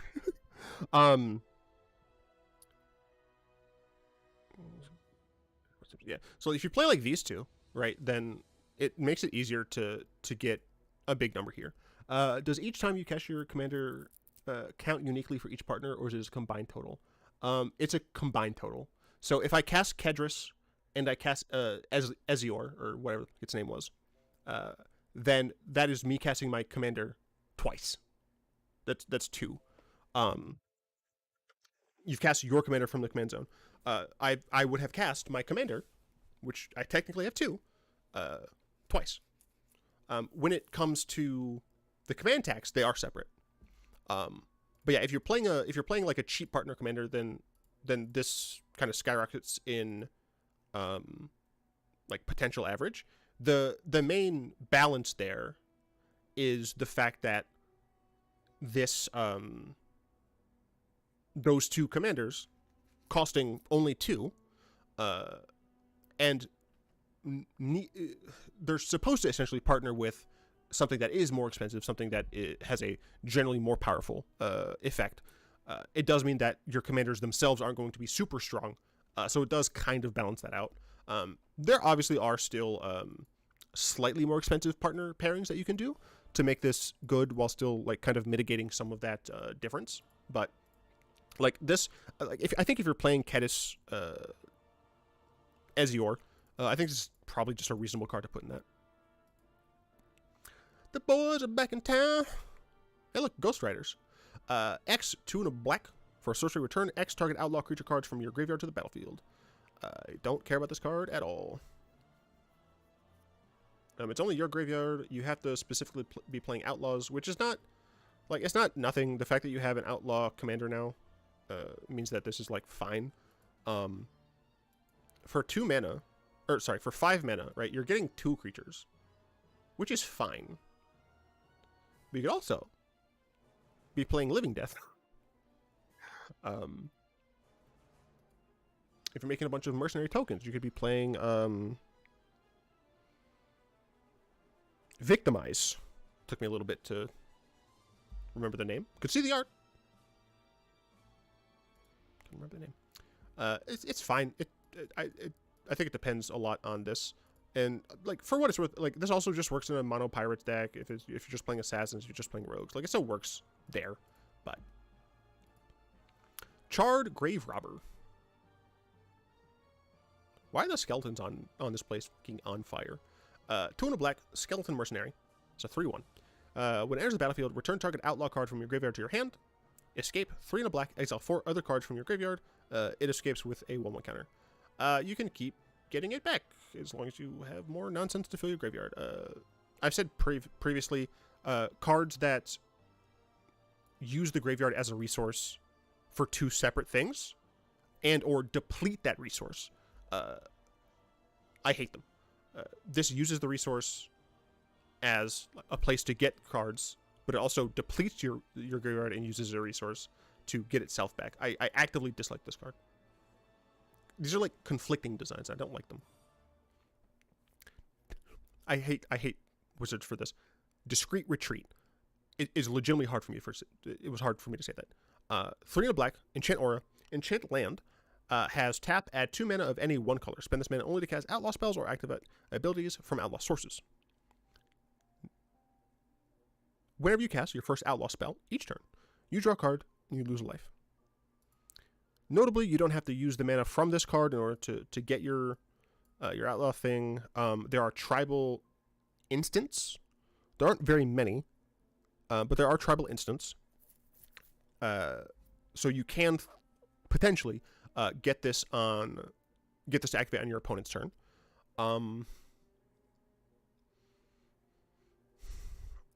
It is a 2 mana rebate, which is reasonable. It's mana ramp, which is strange to see in black.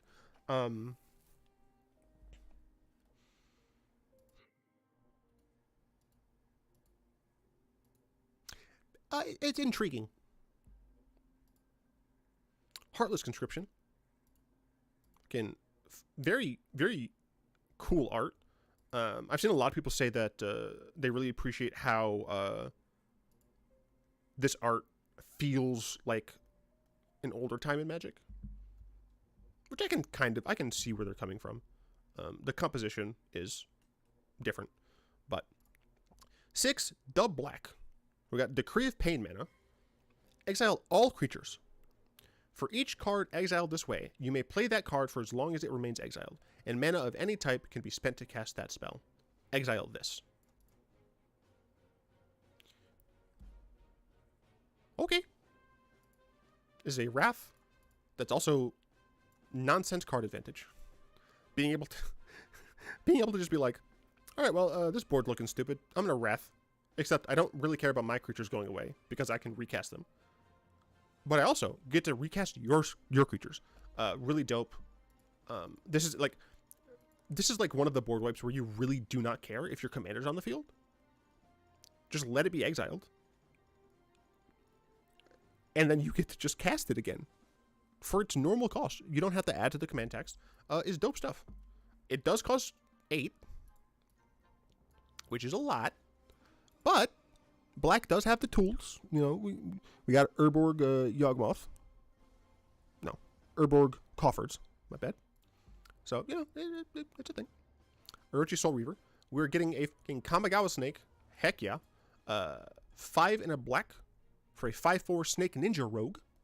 With Ninjutsu, 3 and a black. Whenever one or more creatures you control deal combat damage to a player, create a treasure token and manifest the top card of that player's library.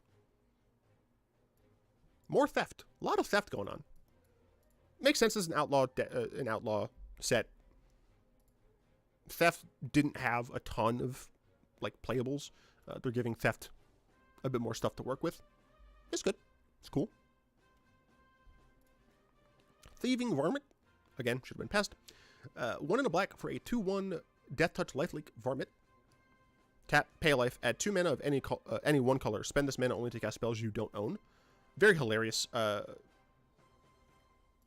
Obviously, in the theft deck, it's quite nice. Like, paying 1 life for this, being able to cast 2 mana, or being able to add 2 mana, it does not matter.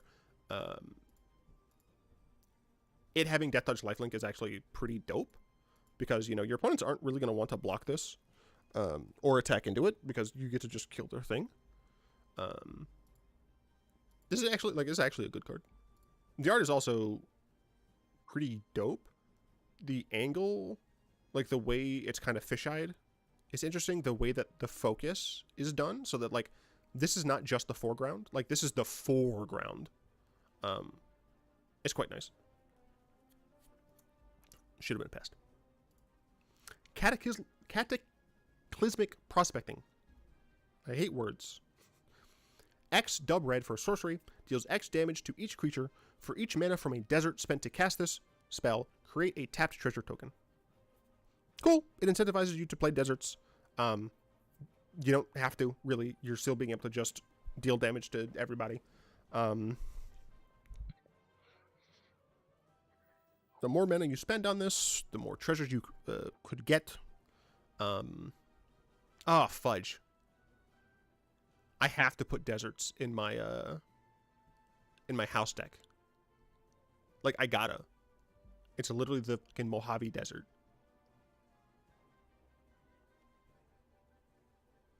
Alright. I have to pull up all the deserts now.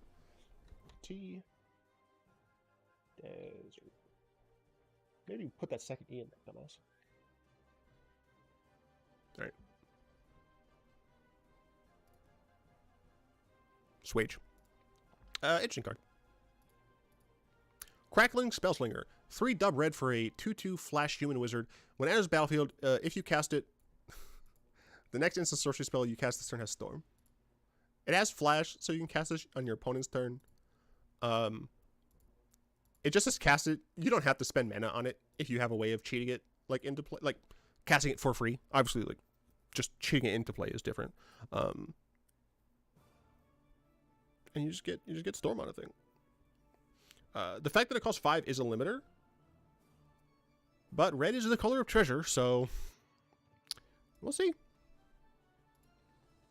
Dead Before Sunrise. 3 in a red for an instant until end of turn. Outlaw creatures you control get +1/+0 and have the this creature deals damage equal to its power to target creature.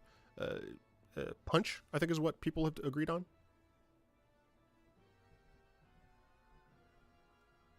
Huh?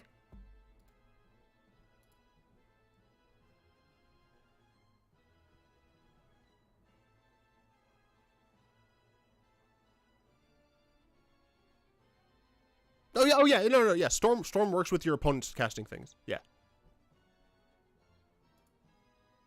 It took me a little bit to register what you were trying to get at. Yeah, your opponent just like casting 3 spells, 2-3 spells, which is not unheard of. You cast this, now it's 3-4 spells, and then you just like even just casting a cantrip, right? Like 6 mana, you're getting like 6 draws, like something like that. Like just hijack their Storm deck.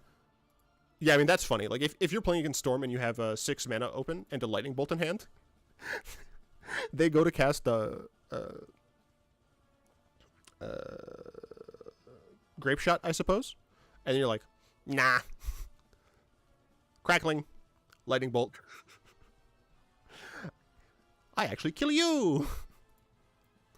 Dead Before Sunrise is interesting. We've seen stuff like this in, like, Alpha Tactics or some nonsense. It was like actual garbage. Slaughter something. It's like 7 mana. To give your Eldrazi's essentially this ability. It's slaughter something, right? Slaughter. Gruesome Slaughter, yeah. Colorless creatures you control deals damage to target creature. Like, this costs fucking 6. This costs 4. Obviously, like, your colorless creatures in general are going to be stronger, but still. That effect didn't see play, maybe this will. Elemental Eruption. 4 dub red for a sorcery with Storm. Create a 4/4 red dragon elemental creature token with flying and prowess. Hey, look, it's actual Dragonstorm. Except, in general, Dragonstorm is better because you get to choose the dragons, and they're usually going to be better than 4/4s. This does cost less, which does actually matter. It's fine. There's like a beast version of this that I think costs less, but I just don't see people playing those. So Embrace the unknown. Two in a red. Sorcery. Exile the top 2 cards of your library until the end of your next turn. You may play those cards. Retrace. You can cast this from your graveyard by discarding a land card in addition to paying its other costs. Very cool. I like that we're getting more retrace things. It's cool. Talk those fools, and you have hasty massive dragons since prowess keeps triggering.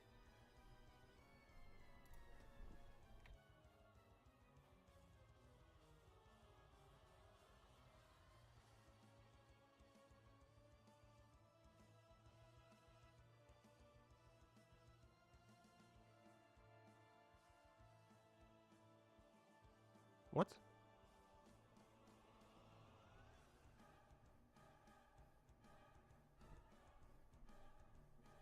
I need you to explain. Talk those fools, and you have hasty massive dragons since prowess keeps triggering.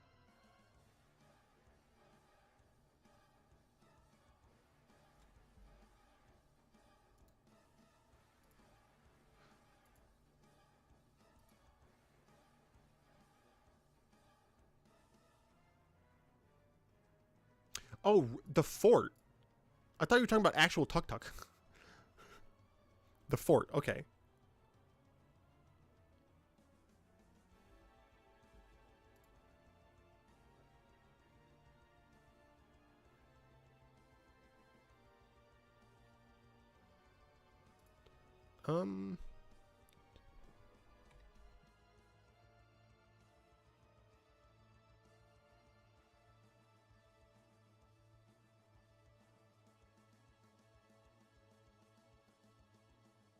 I hate when Scryfall just decides to be garbage.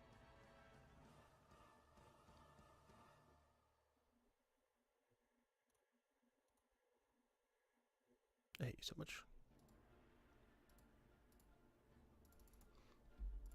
Thank you. Whenever you cast a non-creature spell,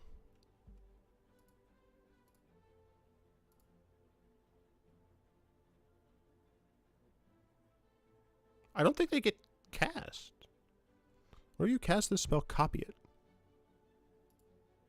Whenever you cast a non-creature spell.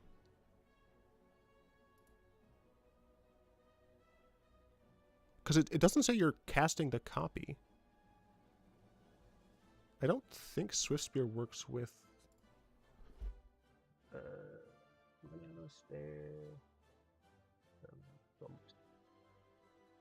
Each cast of the Storm card triggers prowess on all existing... Oh, already what you put. Dum-dum. Monastery. Swift Spear. Storm.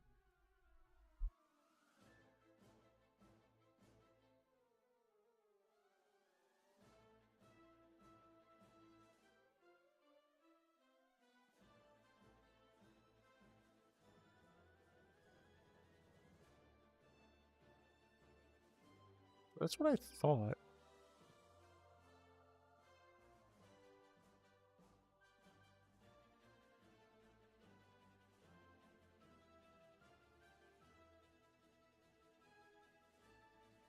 Oh, now the chat's there. Stupid. Again, YouTube.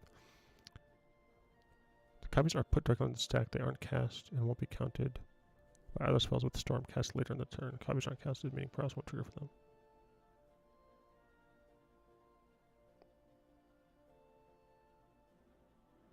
So you're just mistaken? I just want to make sure I'm understanding.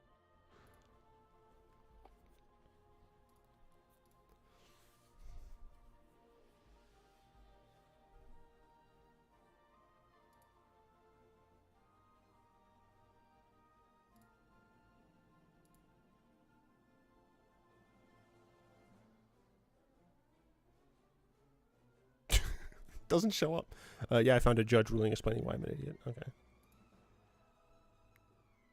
What's the point if it doesn't show up?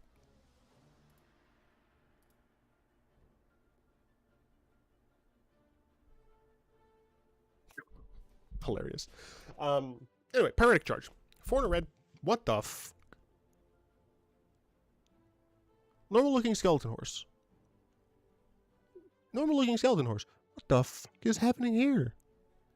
What the f is that, man? I don't like this. 4 red, discard your hand, then draw 4 cards. For each card discarded this way, creatures you control get a little bit bigger. Then you plot for 3 in a red. Hey, cool. You get to always draw 4 cards.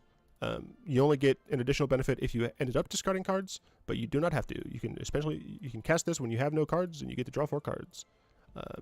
Essentially, it's 4 mana, draw 4 cards in red. That's not bad. Smoldering Stagecoach. 3 in a red, star 5 vehicle. With crew 2. Its power is equal to the number of instant and sorcery cards in your graveyard. When it attacks, the next instant spell and the next sorcery spell you cast this turn each have Cascade. When I first read this, I didn't realize it was both of them. So that is kind of cool. Notably, this does kind of go against, again, like the typical number of instant sorcery spell cards, because typically you'll see mostly like low mana things just so you can fill it out. But this prefers if you have something a little bit more expensive so that you can actually have good cascades. So it's interesting. I don't think it's good. Dune Chanter. 2 and a green for a 2/3 plant druid with reach. Sure. Not entirely sure why it has reach, but whatever. Lands you control and land cards you own that aren't on the battlefield, excuse me, are deserts in addition to their other types. Lands you control have add a mana of any color. Tap, mill 2 cards, you gain 1 life card for each land card milled this way. You gain 1 life for each land card milled this way.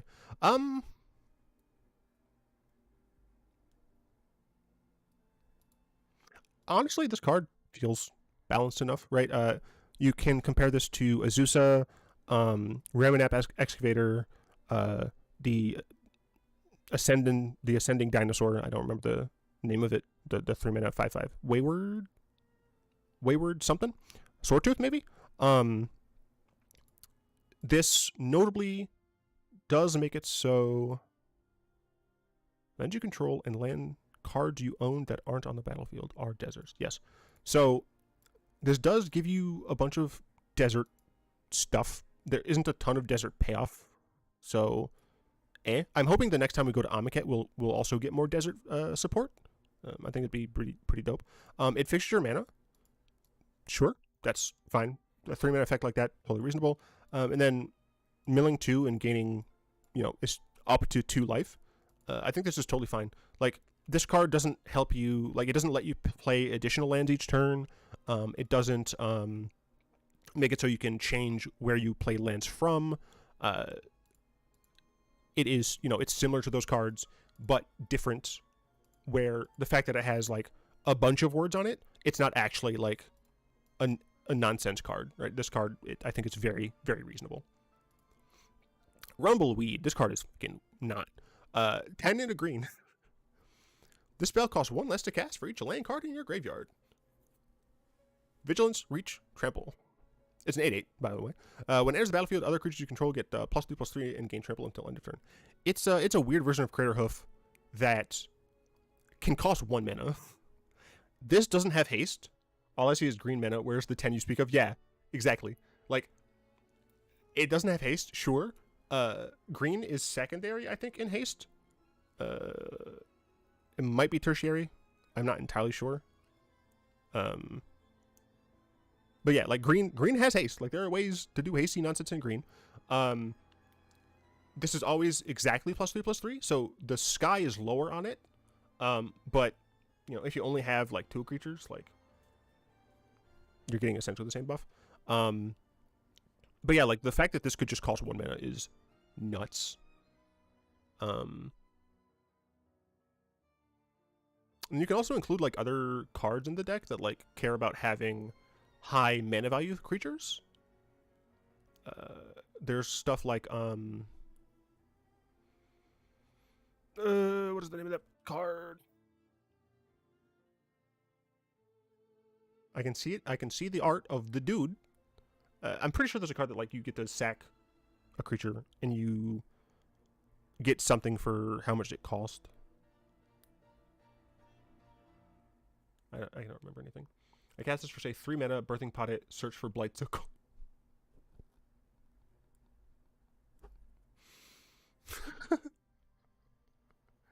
Yo, actually sick. Advanced creature. Mana value equal to exactly 11.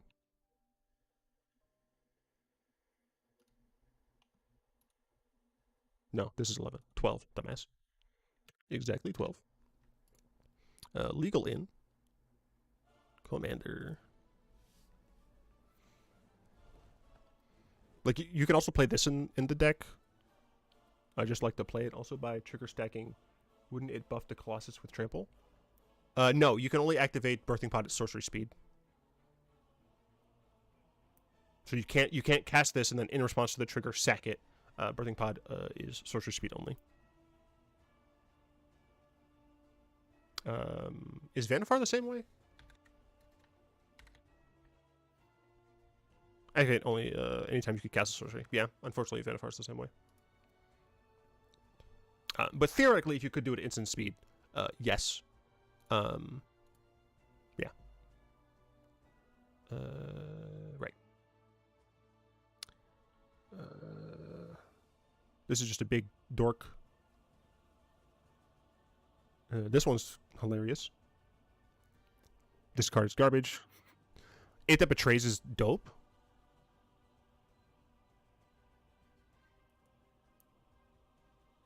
Meh. Meh. This has haste.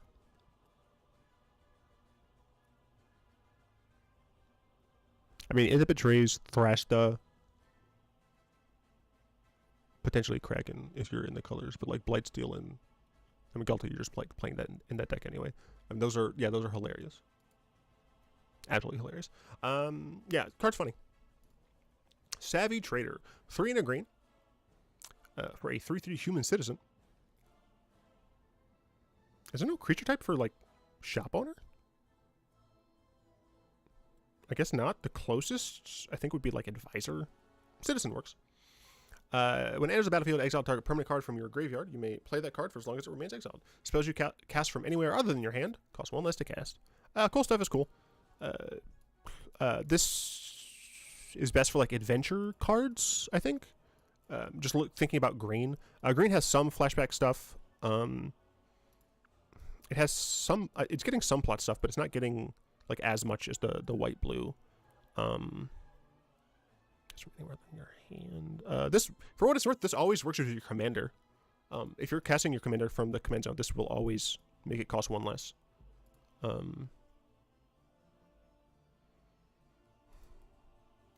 It's cool. It has value. Oh. Very interesting in Muldrotha, actually. Tower Winder. This card's just funny. 1 and a green for a 1/1 snake with reach and death touch. When it enters the battlefield, search your library and or graveyard for a card named Command Tower. Reveal it and put it in your hand. It gets you exactly Command Tower. If you're mono green, like, you might just play Command Tower now. Like, it's hilarious. It has reach and death touch, which means, like, it doesn't even give a if it's like a flying creature. One of the big issues with your death touch creatures is frequently they're just on the ground. But yeah, this is funny. It searches your graveyard as well, which means that, oh no, it got milled, or oh no, someone blew it up. I get it back. Or oh no, I sacrificed it. Right? Being able to, like, just sack this to a land that requires a sacrifice, or anything that I don't know. There are some things that as an additional cost you sack a land. It's cool. It's dope stuff. Vengeful Regrowth. 4 dub green for a sorcery with flashback 6 dub green. Return up to 3 target land cards from your graveyard to the battlefield tapped. Create that many 4/2 green plant warrior creature tokens with reach. All I need to point out is this little gentleman right there. Zoom in.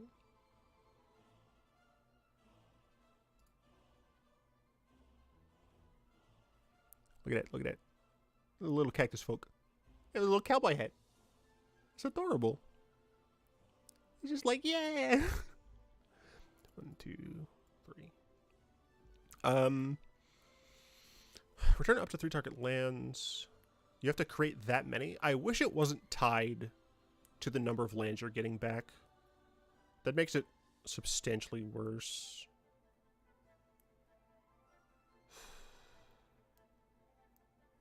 Yeah, that's unfortunate. It has flashback, which is nice because, like, if you're playing this in like a mulch style deck where you plan on putting lands in your yard anyway, this could incidentally go to your yard. It's not Garbo. I think it just needs a very specific deck. Grey Waters Fixer. 2 black-red for a 4/4 Lizard Mercenary. Each outlaw creature card in your graveyard has Encore X, where X is its mana value. Encore is you essentially you bring it back for each opponent. You make a token that attacks that monster, and then they die. Cool. Yeah. Yeah, this seems fine.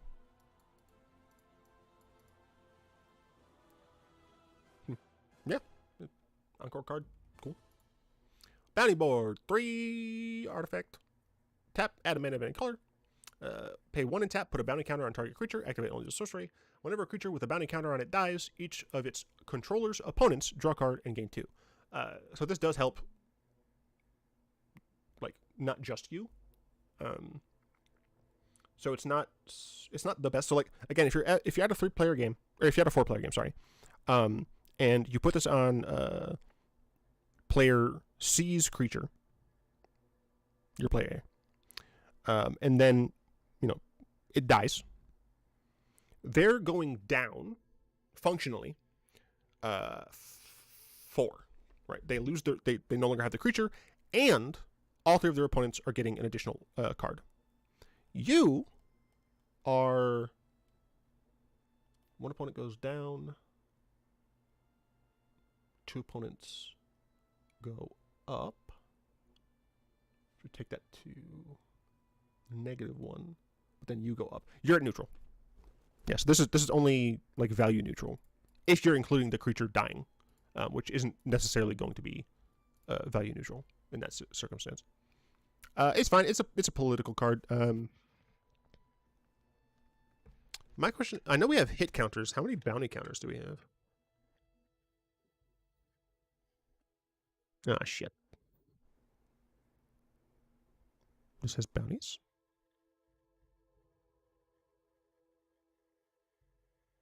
You put bounties. You put bounties.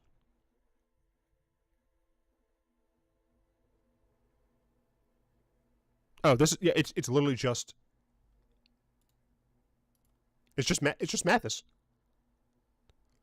For as long as that creature has a bounty counter on it, it has when this creature dies. But this doesn't give the ability to that creature. Interesting. So this is worse than Mathis's ability, because Mathis doesn't have to be around to see the creature die. This does. That said, this is colorless, so you're able to just play it in other places.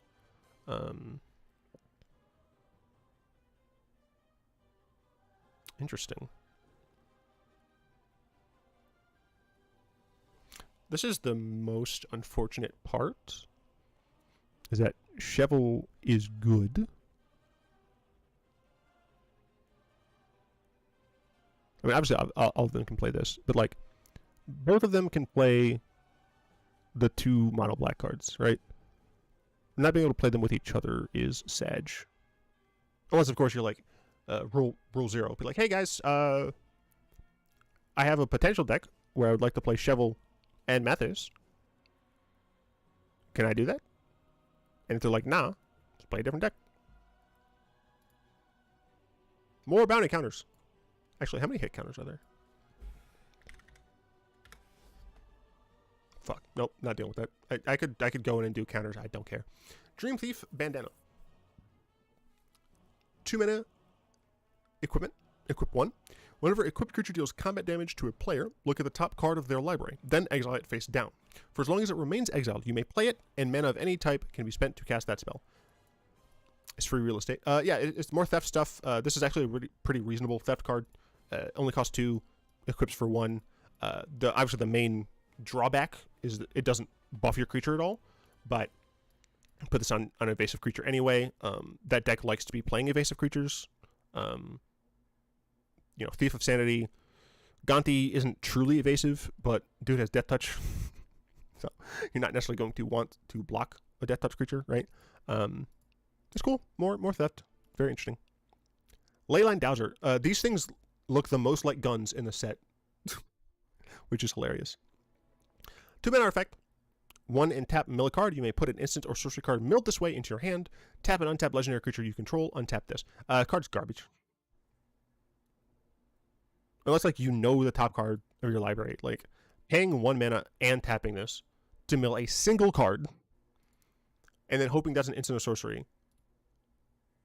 Garbage. You know what? The fact of the matter is, this ability, trash. This is actually the better ability. Tap an untapped legendary creature you control. Untap Leyline Dowser. This is the better ability. 1, Leyline Dowser doesn't have to be tapped for you to activate this ability. 2, there are some commanders, some creatures in general, actually, that want to be tapped or want to be untapped, right? Not as many untapped. The untapped stuff is from, Theros. I don't remember if it was, Inspire or some nonsense, but they do something when they get untapped. But there are things that you might want to tap or have them be tapped without exposing them to potential combat. So one of the main ones I think of is Calamax. Yeah, Calamax. So whenever you cast your first instant spell each turn, if this is tapped, you can copy that spell, right? Whenever you copy a spell, you get to make them bigger. So you might not necessarily have the ability, have the comfortness to start attacking with this on turn 5, right? Having the dowsing stuff out does mean that does mean that you can just tap Calamax. Does he say during your turn? No, it's each turn. Interesting.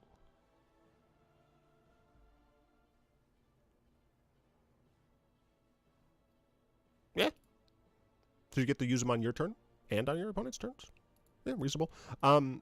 For what it's worth, in a Calamax deck, like this card is printed for Calamax.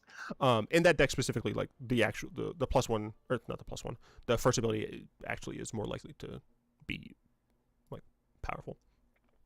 Cactus Preserve. It's a land desert. It enters tapped. You can tap it, add 1 mana of any type that a land you control could produce. Pay 3. Until end of turn, Cactus Preserve becomes an XX green plant creature, with reach where X is the greatest mana value among your commanders. It's still land.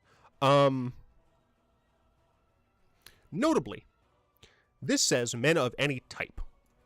I don't think it might be Reflecting Pool. Any could produce.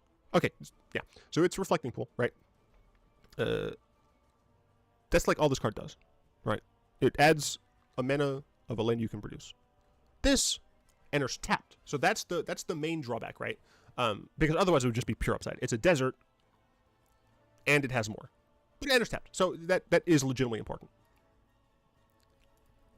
Since it says type, not color, you can add colorless.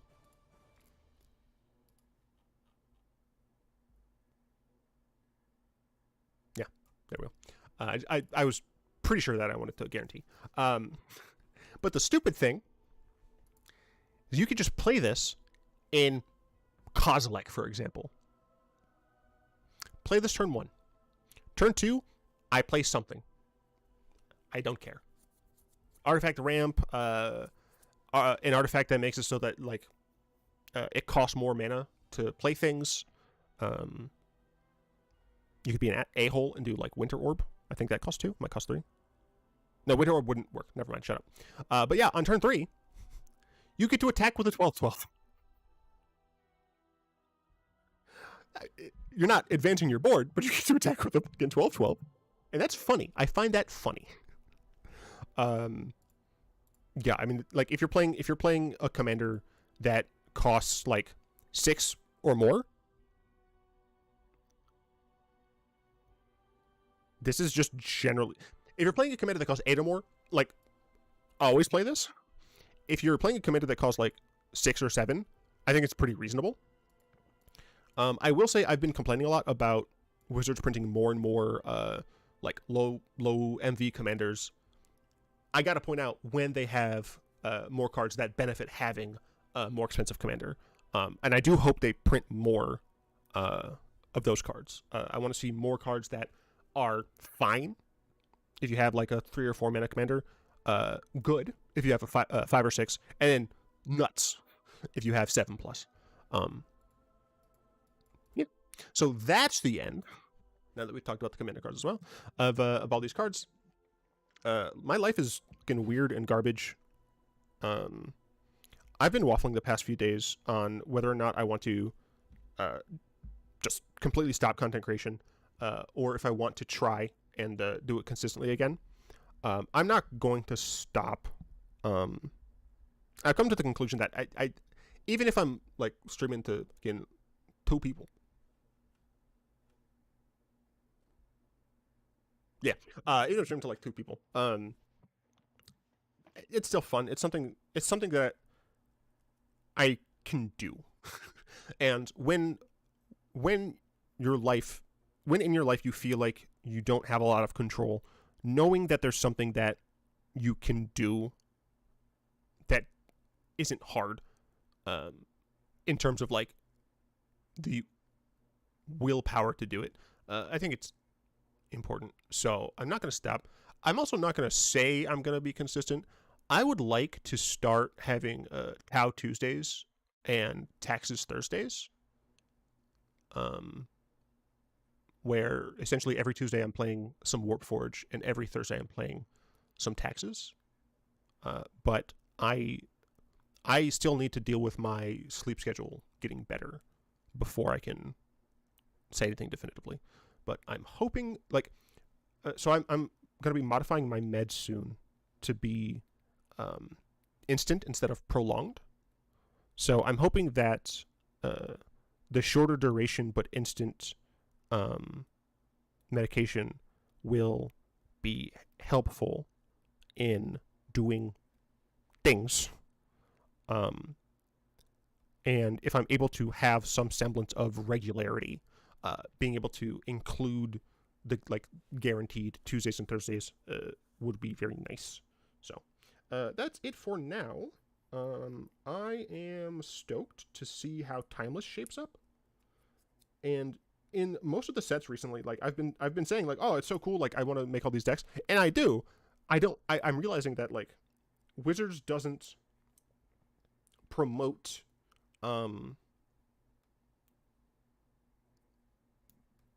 actually making all these decks.